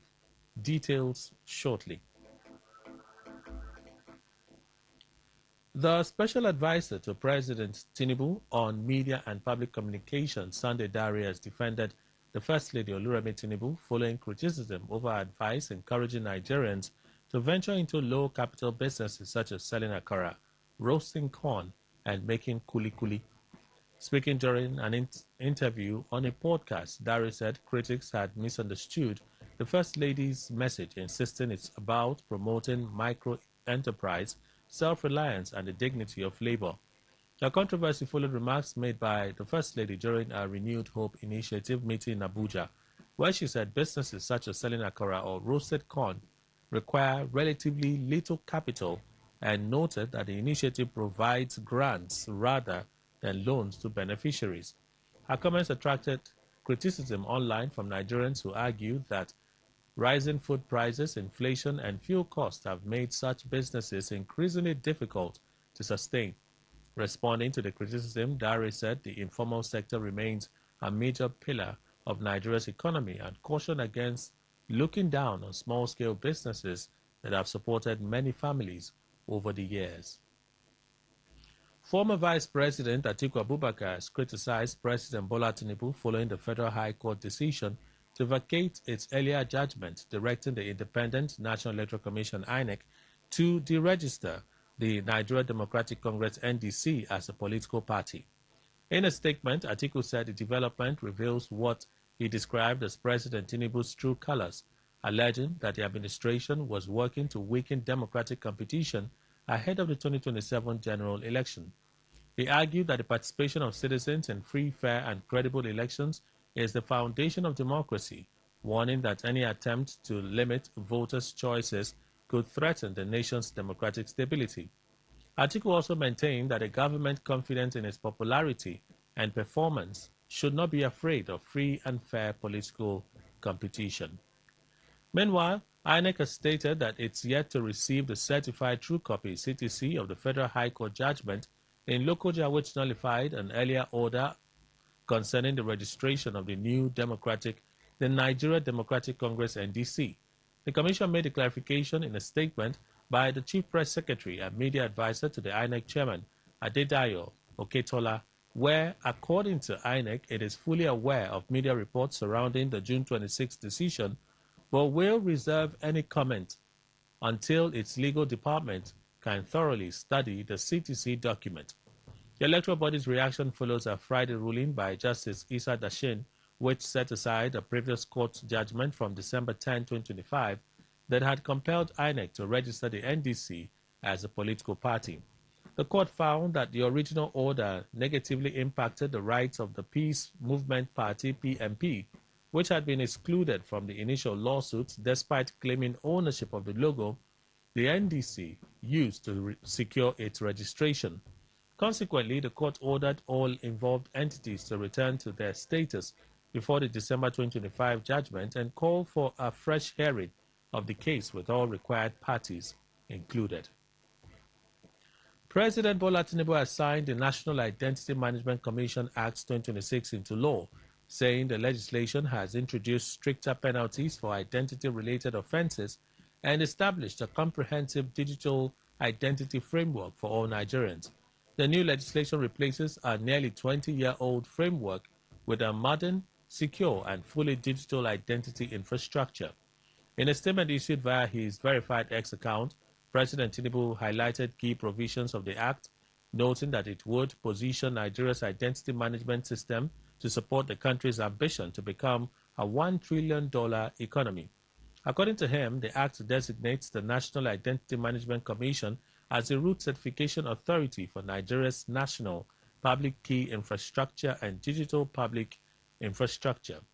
The president said the law will strengthen the protection of Nigerians' personal data by aligning the country's identity management system with the Nigerian Data Protection Act. Troops of Sector 2 Joint Task Force Northwest Operation Fason Yama have killed 2 suspected Lakurawa terrorists and recovered arms and ammunition during an operation in the Sabarumawa axis of Kebbi State. The operation followed intelligence reports that the suspects were planning an attack on the community. Media Information Officer of the Joint Task Force, Lieutenant Colonel Aliyu Danja, said troops of the Chief of Army Staff Intervention Battalion 7 quickly mobilized to the area and laid a tactical ambush along the suspected route of the terrorists. According to him, the troops engaged the suspects in a gun battle as they approached the ambush position. Items recovered include 2 AK-47 rifles, 2 magazines, 143 rounds of ammunition, and a motorcycle. The Joint Task Force reaffirmed its commitment to sustaining offensive operations against terrorists and other criminal elements operating across the Northwest. A video allegedly showing bandits displaying large sums of cash said to have been obtained through ransom payments have surfaced online, raising fresh concerns over insecurity in Nigeria. The footage was shared by journalist Baketsin, who reports on conflict and insecurity in Nigeria's northwest. In a post on X, he said the video showed bandits flaunting money obtained through ransom payments and prayed for lasting peace in the country. Kidnapping for ransom remains one of Nigeria's major security challenges, particularly in the northwest and parts of the north central, where armed groups have repeatedly targeted communities, travelers, and schools, as well as farmers. Despite ongoing military operations, attacks and abductions continue to be reported in several states. You're listening to the World News on Today 95.1 FM, Voice of the People. After this break, more news, foreign and sports stories. Stay tuned. Every day, every hour, when the big stories break, depend on our 24-hour news team to bring you the latest. Today, 95.1 FM. We thank you for staying with us. The National Drug Law Enforcement Agency, NDLEA, has intercepted 4,949 kilograms of Canadian loud cannabis, valued at more than 12.3 billion naira at the Apapa port in Lagos. The agency also arrested a businesswoman at the Murtala Mohammed International Airport with 7.5 kilograms of cocaine concealed in the false button of her luggage while attempting to board a flight to Beijing, China. According to the NDLEA, the suspect was arrested following credible intelligence while the cocaine was discovered during a thorough search of her luggage. The agency said it monitored the cannabis shipment for more than 4 weeks before intercepting it during a joint inspection with Nigeria Customs Service and other security agencies. The NDLEA also announced the dismantling of a drug syndicate accused of planting narcotics in the luggage of unsuspecting road passengers. In separate operations across the country, officers recovered large quantities of cannabis, meth, and tramadol while arresting several additional suspects. NDLEA Chairman and Chief Executive Officer Brigadier General Buba Marwa, retired, commended officers for sustaining the agency's offensive against drug trafficking. The Chief Executive Officer of the Nigerian Ports Authority, NPA, Abubakar Dasoho, has praised the leadership of the Federal Character Commission, FCC, linking the agency's current institutional reforms to the vision of President Bola Tinubu. Dasoho shared these thoughts in Abuja following a productive, interactive session between the NPA management and the FCC's Committee on Works, Transport and Aviation. He emphasized that strict adherence to regulations and strong interagency partnerships are vital for national development and stronger public institutions. Dasoho further reaffirmed the MPA's commitment to fully comply with the federal character principles, noting that the transparency and openness of the meeting signaled a new era for the Commission. The Movement for the Survival of Ogoni People, MOSOP, under the leadership of Fegalu Nsuke, says the ongoing Ogoni dialogue is not centered on the resumption of oil exploration alone, but on the overall development of Ogoni land. Nsuke made the remarks during the National Congress of MOSOP held at the Peace and Freedom Center in Bori with the theme, The Ogoni Dialogue, Prospects for Our Collective Future. He urged Ogoni people to remain calm, peaceful, and vigilant in pursuing the development aspirations of the region. Here today to tell you, nobody should convince you that the Ogoni dialogue process is just simply about oil production. No. It is not just about government being interested in drilling our oil. No. It is also about the development of Ogoni. It is captured in that report. And therefore, because everyone loves development, so what has been the essence of our struggle? What have we been struggling for? All that we've been asking for is a discussion so we can have an agreement on how we can develop Ogoni. Isn't that so? That's all that we've been talking about. That report captures it. We have submitted that report to government. So government will now say, see, this one we can do. This. The MOSOP president added that the Congress resolved that the government should remain committed to implementing all agreements reached during the ongoing dialogue process. Doing a sensitization, and we wanted to interact with Ogoni people on the ongoing dialogue process. And quite impressively, Ogoni has welcomed everything that is going on. One of the key resolutions of this Congress today is that the Ogoni people welcome the dialogue process, and the Ogoni people are urging the government to keep to whatever agreements that are reached with the people. But they are very committed to it. They believe in the dialogue, and they are welcoming it. They are happy with it. And I think that's a beautiful outcome today, that Ogoni is willing to pull out of these 33 years of stagnation. Ogoni is willing to move forward beyond where we've been in the past 33 years. On the foreign scene, French health authorities say about 1,000 more deaths than expected have been recorded during a record-breaking heat wave that affected much of Western Europe. Public Health France said the death occurred between June 24 and the present period, with about 85% involving people aged 65 years and above. The agency said the highest increase was recorded among people who died at home, particularly in the Paris region. Health officials described the figures as preliminary and call for greater support for elderly and socially isolated people during periods of extreme heat. Authorities added that temperatures, which exceeded 40 degrees Celsius in several parts of France, have now begun to ease. And that's the news. Before we go, a summary of the major stories. Special Advisor to President Tinubu on Media and Public Communications, Sunday Dare, defends First Lady Oluremi Tinubu, saying her call for Nigerians to embrace small-scale businesses was aimed at promoting self-reliance and the dignity of labor.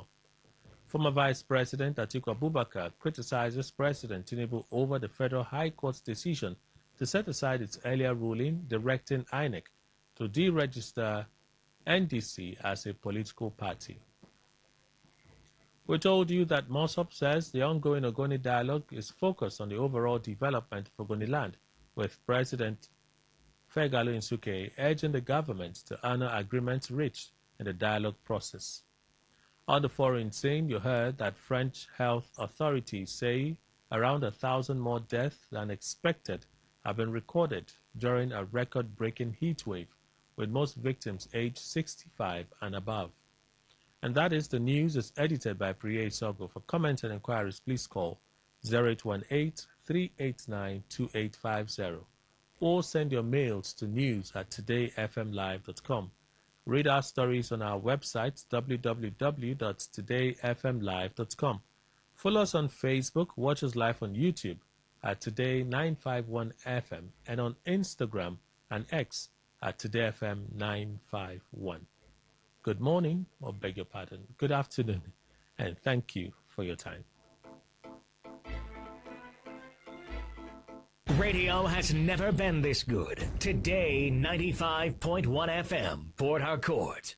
Bentoni Bags Limited. We produce polypropylene branded nylon bags for companies and market use. Oh yes, are you into rice production and packaging of all kinds? Our PP polypropylene bags is specially made for you. Bentoni Bags Limited. We produce top-notch branded bags, nylon for companies' use. Whatever business you are doing, you need our bags for packaging and easy movement. Our products are shopping sacks, agro sacks, nylon, twine, nail sacks, and general PP woven sacks. Locate us at plot in 23 Harbour Industrial Layout, Atani Road, Onisha, behind the former Paul Mike Sports Stadium, Onisha. Our contact phone numbers are 0913-966-3639 or 0813-928-4850. Bentoni Bags Limited. Bentoni Bags Limited. Originality is our name. Wake up to the ultimate mix. Today's quest, today's connect, today's hustle, all on one station. Only on Today 95.1 FM, the voice of the people, where the streets speak and we amplify.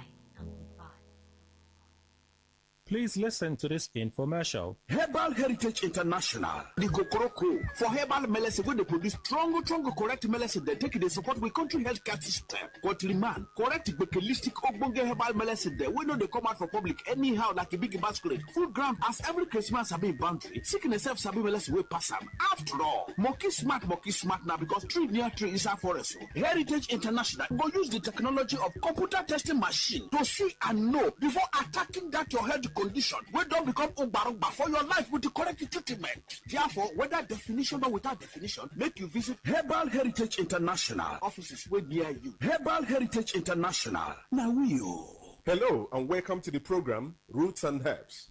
Roots and Herbs is a program that discusses health-related challenges and suggests possible ways out from the herbal medicine perspective. Roots and Herbs is put together and sponsored by Herbal Heritage International, also known as Baba Yoruba. Baba Yoruba is currently having a special promo package. This promo package will give you the opportunity to enjoy 50% discount on all their products and services. This offer runs while the stock lasts, and at the same time, it will give you the privilege of meeting Baba Yoruba himself at number 24 Ikwere Road, Mile 1 by Education Bus Stop, Port Harcourt. For details and inquiries, the telephone number to call is 080-33-111-946. I repeat, 080-33-111-946. 080-33-111-946. Our topic of discussion is infertility, and I have with me in the studio Dr. Otumba Abiodun. Sir, you're welcome to the program. Thank you, Mr. Moderator. Infertility is seen in couples whenever a man and a woman is able to stay together for at least 1 year, which is equal to 12 months, without being able to get pregnancy so that they can get fruit of the womb. It is of two types. We have primary infertility, and the second one is called secondary infertility. Primary infertility is seen when a man and a woman have stayed together for at least a year and they are unable to conceive. But in secondary infertility, a man and a woman have been able to have issues or to have even only one, but they intend to get more, which is not forthcoming. That is secondary infertility. So whenever there is infertility, it is very important for the two to join hands together and go for investigations. What makes a man the father of any child is the quality of the semen coming from the man. That a man is able to perform doesn't make him the father of any child. What is coming from a man is gotten from the testicles. In some men, the number of sperm cells can drop, a situation that we call oligospermia. In some, the cells may not even be there at all, a situation that is called azoospermia. Some men do experience a situation where what is coming from them is nothing but only water. All the qualities are not there. There are many factors that can make a man to come under these conditions, part of which is drug abuse. There are some medications that some men do take that are spermicidal, that is, they are killers of the cells that makes a man the father of any child. Not only this, it is possible when a man is exposed to very high temperature, particularly the private part, for the cells to die or get weakened. And that is why the nature in its mercies did not put the testicles inside our abdomen, because the process of spermatogenesis does not require very high temperature. That is why they are kept in the sac under there, so that the temperature can be a mild one. Not only this, infections that men have suffered from, whether in the past or in the recent, can also destroy all the cells.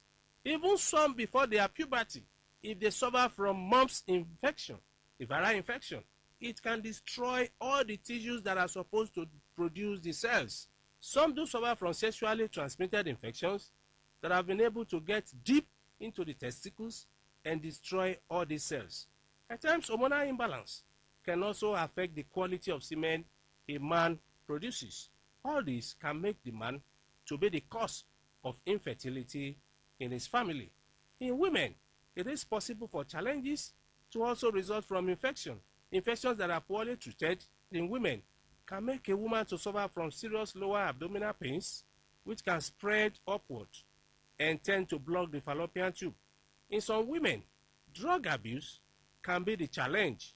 Some women, without even having any issue, they take to lifestyle of taking contraceptives, pills, or injections that they use to prevent pregnancy without having any issue. And this can cause hormonal imbalance and disrupt all their fertility profile, to the extent that when the time comes that they have the desire for this, they may not be able to get it. Not only this, some have done repeated abortions that perforate the uterus, or the uterus has been destroyed, or the layers are not complete again. Under that condition, when a woman conceives, in less than 8 weeks, it will drop. Some have fibroids, a mass growing inside the lumen of the uterus that is not giving enough space for pregnancy to grow to maturity. And that's why we say, under this condition, we have to first agree on how to get out of the challenge. And how do one get out of challenge? It is by visiting a competent healthcare giver who will be able to do investigations and know what the root cause of the problem is. It may be from man, it may be from the woman of the house, and at times it can be from both of them. But once the root cause of the challenge is determined, the way out will not be far-fetched. Anytime there is infertility in families, we do advise that mutual understanding is very important. For more enlightenment and advice, the number you can call is 080-33-111-946. 080-33-111-946. I repeat, 080-33-111-946. Thank you. All right. You've been listening to the program Roots and Herbs. Roots and Herbs is a program that discusses health-related challenges and suggests possible ways out from the herbal medicine perspective. Roots and Herbs is put together and sponsored by Herbal Heritage International, also known as Baba Yoruba. Baba Yoruba is currently having a special promo package. This promo package will give you the opportunity to enjoy 50% discount on all their products and services.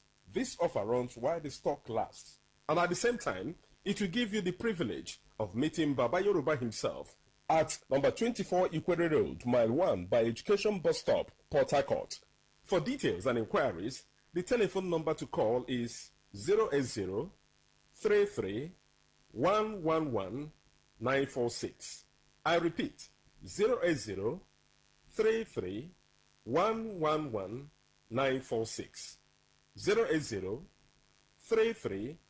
080-33-111-946. Let's take our sponsor's message. Don't go away. We shall be right back. Herbal Heritage International, the Kokoroko, for herbal medicine when they produce strong, correct medicine, they take it, they support with country healthcare system. Man, correct bekelistic ogbonge herbal medicine, they we know they come out for public anyhow like a big basket. Full ground as every Christmas have been boundary. Sickness self sabi medicine will pass them. After all, monkey smart now because tree near tree is our forest. Heritage International go use the technology of computer testing machine to see and know before attacking that your health condition. We don't become umbarumba for your life with the correct treatment. Therefore, whether definition or without definition, make you visit Herbal Heritage International. Offices way near you. Herbal Heritage International. Now we You're welcome back to Roots and Herbs. Roots and Herbs is a program that discusses health-related challenges and suggests possible ways out from the herbal medicine perspective. Baba Yoruba is currently having a special promo package. This promo package will give you the opportunity to enjoy 50% discount on all their products and services. This offer runs while the stock lasts, and at the same time, it will give you the privilege of meeting Baba Yoruba himself at number 24 Ikwere Road, Mile 1 by Education Bus Stop, Port Harcourt. For details and inquiries, the telephone number to call is 080 33 111 946. I repeat, 080 33 111 946. 080 33 111 946. Until we come your way again, remain blessed. And that was a paid infomercial. Unleash the power of the airways with the ultimate radio experience. Tune in to Today 95.1 FM, the voice of the people. Don't just listen, immerse yourself. That is 100% true.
best-loved authors.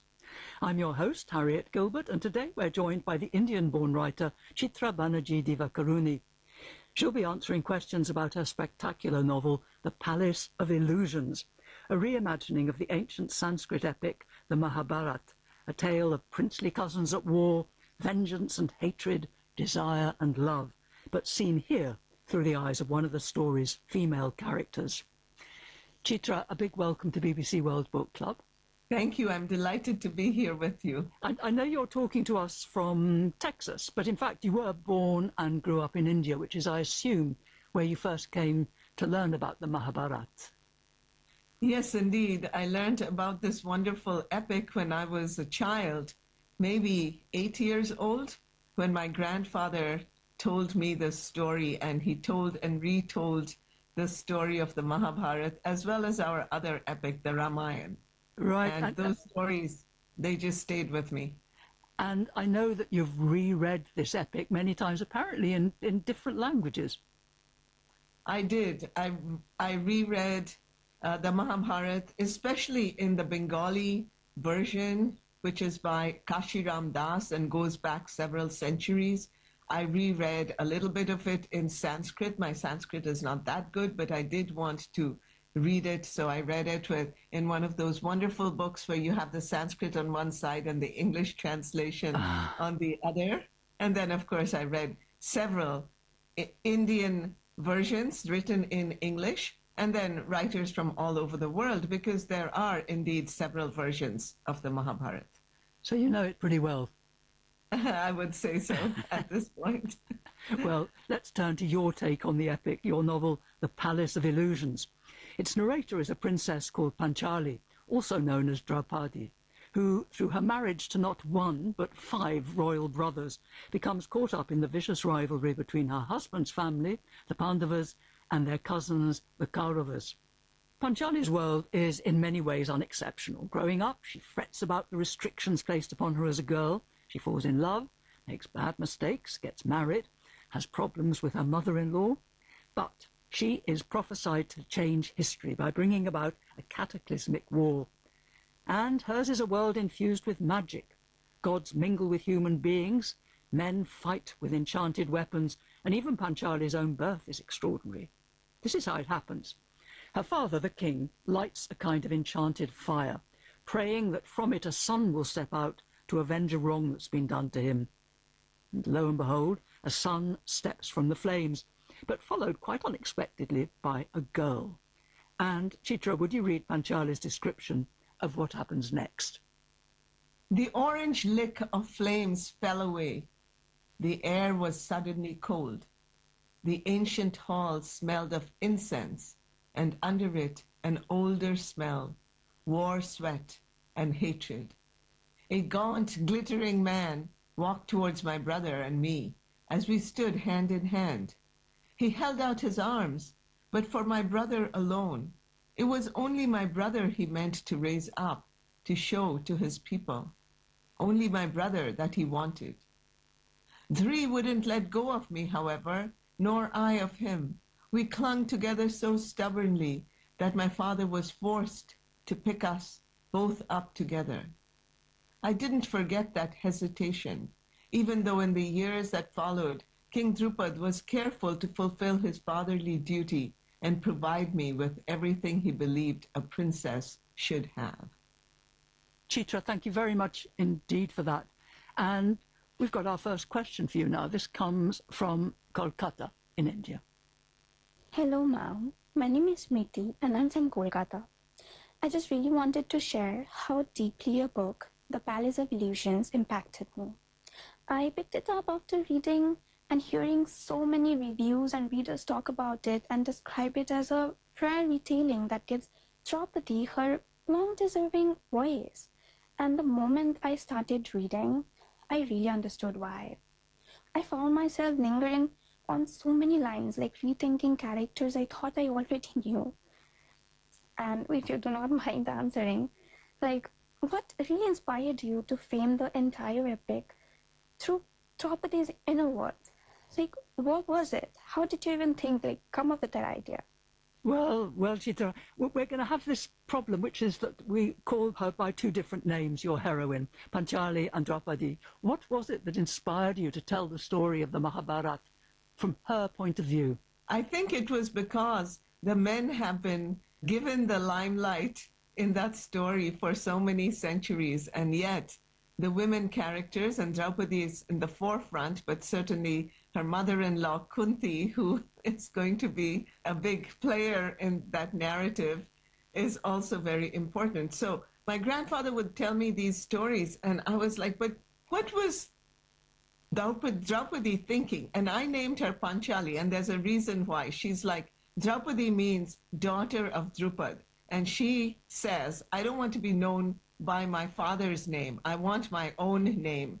So Panchal is the name of the land. So she chooses the name that identifies her with the land, which I thought was an important concept. And this name is in the original, so I'm not making it up. But that's the angle I wanted to focus on. And I wanted to give her her voice, because I do think throughout history, the voices of women have been lost so many times and in so many places. So I wanted my Panchali to have her voice and to be a complex character, not just an admirable heroine as was expected of her, doing all the right things. But what did she really feel? That's why I call her Panchali. That's why I give her her voice. And that's why I hope she's a complicated and timeless modern woman who is going to question, who's going to fight, who's even going to do some bad things, like we all do. Well, she certainly does. And Chitra, we're joined now on Zoom by Nessie. Nessie, hi. I know you're in the United States as well, aren't you? Yes, I am. But you're originally from Taiwan, is that right? Yes, I'm from Taiwan. So, your question for Chitra. Awesome. So I just wanted to share that The Palace of Illusions is one of my first introductions to Indian epics, and it was an absolute joy to read your reimagining of Mahabharata. So in the original epic, so Draupadi is a passionate, flawed, perceptive, and yet I think she's kind of like deeply misunderstood. So I'm just curious about like what aspects of her interior life were the most important for you to bring forward that the original epic leaves kind of ambiguous? In the original epic, we are only shown her actions and not her motivations. So really, I wanted to show her motivations. And one of her motivations is she just wants to be heard. She wants to be allowed to make her own choices. Her father wants to make all the choices for her. Her brother, even though he is very close to her, and this is in the original epic as well, but I developed this further. Although he is very close to her, he feels like he needs to protect her. She's like, I don't want my decisions made for me, and if I make mistakes, I want to make my own mistakes. And I certainly want to choose my own husband.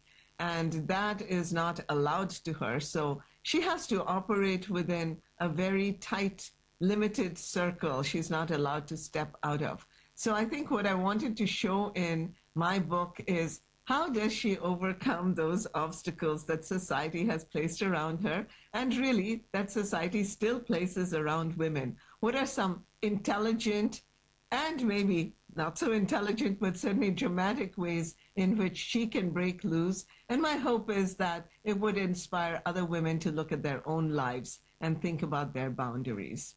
How did you find her, Nessie, as a heroine? Did you enjoy her? Yes, it was an absolute joy to read about her journey. I think she is a very complicated character, and that's what we always like to see in like these reimagining of epics, to kind of like put a motivation behind why they do things and then just kind of show other different aspects of their lives. That was really important for me, to look at her motives. Now, in the original epic, she's given some motives. They're handed to her. She did this because of this, but we never see that. So one of the things she does is, they say, which I did not agree with, it's not in the book, that she starts the whole war because of a desire for revenge. But the truth is much more complicated than that. And that's just one example where I wanted to show a complicated motivation.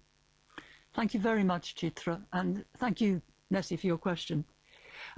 Here's another question for you. Hi, I'm Supeksha. I'm from India. I'm really happy to be a part of this.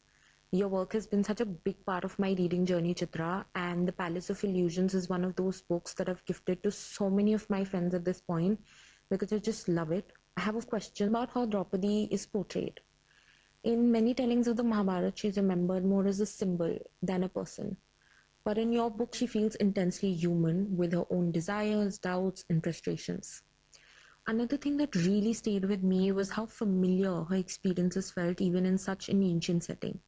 She questions unfairness, looks for agency, faces victim blaming, and even deals with in-law dynamics many women still recognize today. How did you make Draupadi feel so real across centuries?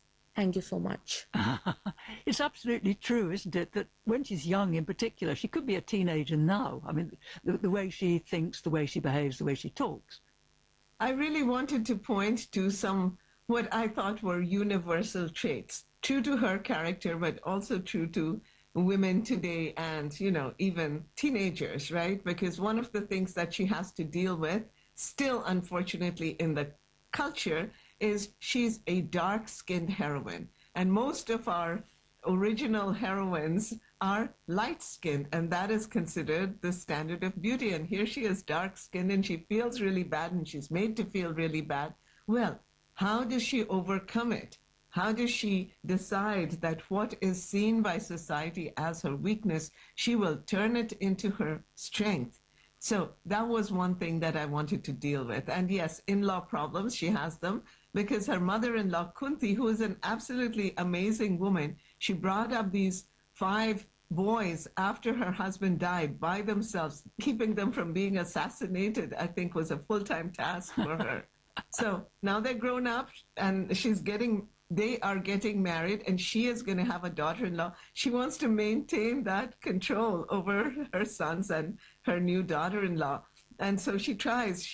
There's a scene which I thought was quite funny, but also quite realistic, where she's testing her Panchali's cooking skills, but she doesn't give her good ingredients. She's like, cook this eggplant, cook this brinjal, and she doesn't give her the spices. But Panchali has been taught. She has been taught by a magician early in her life how to overcome certain troubles. So she reaches deep inside of her, and she knows how to do this. And everyone is astonished, and Kunti, for the moment, is defeated. So I enjoyed scenes like this, and I think that kind of mother-in-law, daughter-in-law conflict continues in many cultures, especially if you have to share the home. So I thought people would relate to that. Our next question, Chitra, absolutely relates to Kunti, because it's Kunti's idea that Panchali should marry all 5 of her sons. She was only going to marry one of them, but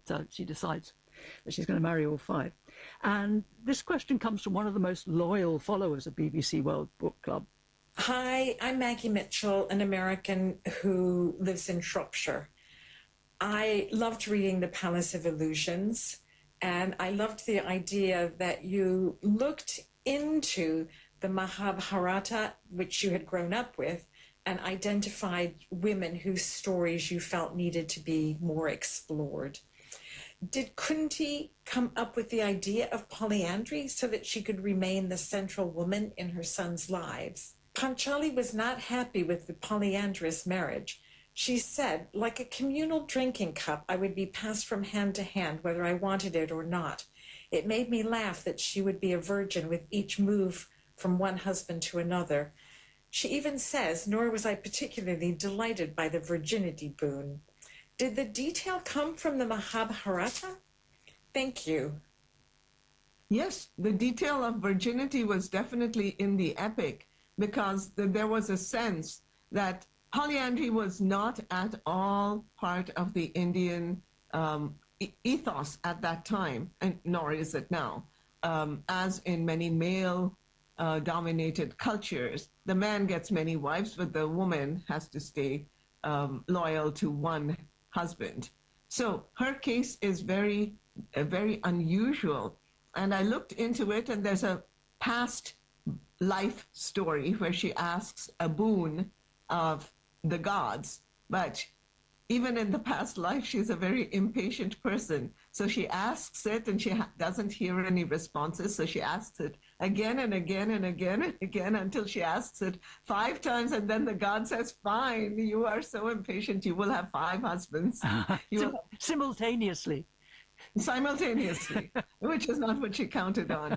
But she decides that she will make the most of this. She doesn't like it, but she's going to make the most of it. And she handles her husbands with excellent adroitness, some of which is in the original, but I think I leaned into it where, she is the one in charge. They get her 1 year at a time, and she's the one in charge every time, and she makes sure she knows. She's very psychologically astute. She figures out the buttons to push for each of her husbands, and she does quite well. So she takes a situation which is supposed to take away her agency, and she turns it around to empower herself. And I think that is something I saw in her over and over. Those motivations were not clarified to us in the original, but really, if you look at her actions and you think about what her motivations would have been, you see that she is quite in charge of things. And she is definitely a person who says, all right, this is what I've been handed. I'm going to make the best of my situation. And I think perhaps that is why so many readers all over the world have related to Panchali, because isn't that the situation in which many of us find ourselves? Not with 5 husbands, however. but having to make the best of a bad job, yes. I think that's what many of us try to do. Anyway, sticking with the husbands, sticking with the 5 husbands, we're being joined now via Zoom by Ayushi. Ayushi, hello. Hello, I'm Ayushi Biswas from India, and I absolutely loved reading your book, Chitra, The Palace of Illusions. Draupadi's voice and her storytelling stayed with me long after I finished it. And my question today is, when writing a story, which of the Pandava brothers was the hardest to portray through her eyes, and why? So, which of the Pandava brothers was the hardest to portray through Draupadi's eyes, through Panchali's eyes? I think the hardest for me was the oldest brother, Yudhishthir, because he is such a good person. He is always perfect. He does not tell a lie. He is not avaricious. His only problem, which is a big one, is a gambling problem. But even that, only when he is incited. He is very straightforward, so the Kauravas, they use that to their benefit, and they invite him to play dice. And then, it's a disaster. He will lose. But she has to deal with this person who is so good and so straightforward and so high-minded.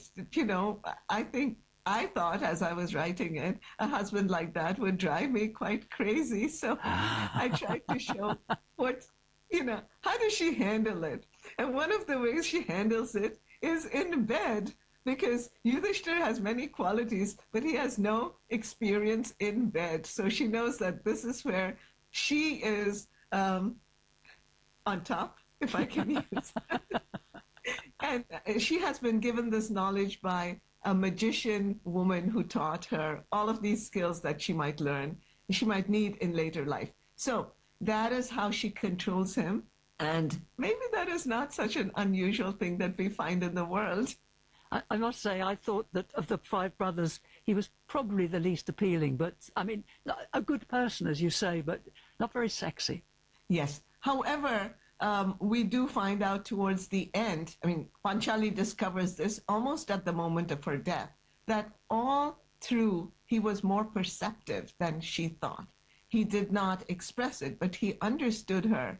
Actually, she is humbled to realize he understood her much more than she thought. Ayushi, did you have a favorite brother of the 5? I wouldn't say I had a favorite, but I was definitely rooting for the one that she loved or the one who loved her, Bhim and Arjun, to be the ones that she would answer. But Yudhishthir sounds like the perfect answer. Thank you so much, Chitra. My favorite was Bhim also. Bhim is the strong one. But in this book, he has a very tender heart. He has tenderness towards Draupadi. He is the one who listens to Draupadi, Panchali, and he's very aware of what would make her happier. Of the 5 brothers, he is the one who has this quality, and this is in the original, but very slightly. So sometimes I've taken things from the original and just notched them up much more. He is the one Draupadi goes to when she has troubles, because she knows that he will do something about them. He's not concerned about morals like Yudhishthir. He's not concerned about how he would look. Would it make him appear heroic like Arjun? Bhima is like, you're having a problem? My job is to try and solve it. Well, I think it would be very nice to have another reading now from the Palace of Illusions. As you've indicated, at one point the brothers are banished to the forest. There are a lot of ups and downs in the fortunes of Panchali and her husbands. But at this point in the novel, a magician called Maya, who builds palaces for the gods, is offering to build Panchali and her husband's one. And Panchali has been asked what she would like from such a palace. And this is what she says. This is one of my favorite portions of the book because I had a lot of fun imagining this perfect house, which I think is a dream that many women have, their own perfect home where they are mistress, and this is what comes to her. Water. I want water. Everywhere. Fountains and pools, ponds for birds to sport in. I didn't believe the ugly little man in front of me could make it happen, but he nodded, a considering spark in his eye. I want a stream wending its way through the palace, with lotuses blooming all year, I added. I was being outrageous, but why not? Everyone else was asking for impossibilities, fires without fuel, towers that brushed the sun. I do it, Maya said. A gap gleamed between his crooked teeth as his lips pulled back in a grin. I give you more. Floors looking like rivers, waterfalls looking like walls, doorsteps all glittery like melted ice. Only wise people see through Maya's truth, but few so wise. All cry, how great are the royal Pandavas to live in such palace. How great Maya, maker of palace. But first, you must give me right name for it. I said, this creation of yours that's going to be the envy of every king in Bharat, we'll call it the Palace of Illusions. Excellent, excellent. Chitra Banerjee Divakaruni, thank you. Today 95.1 FM, where news meets insight, sports meets passion, and entertainment meets excellence. Expert analysis from seasoned professionals and our top analysts, informing, educating, and entertaining you. Your voice, your station. We are the voice of the people.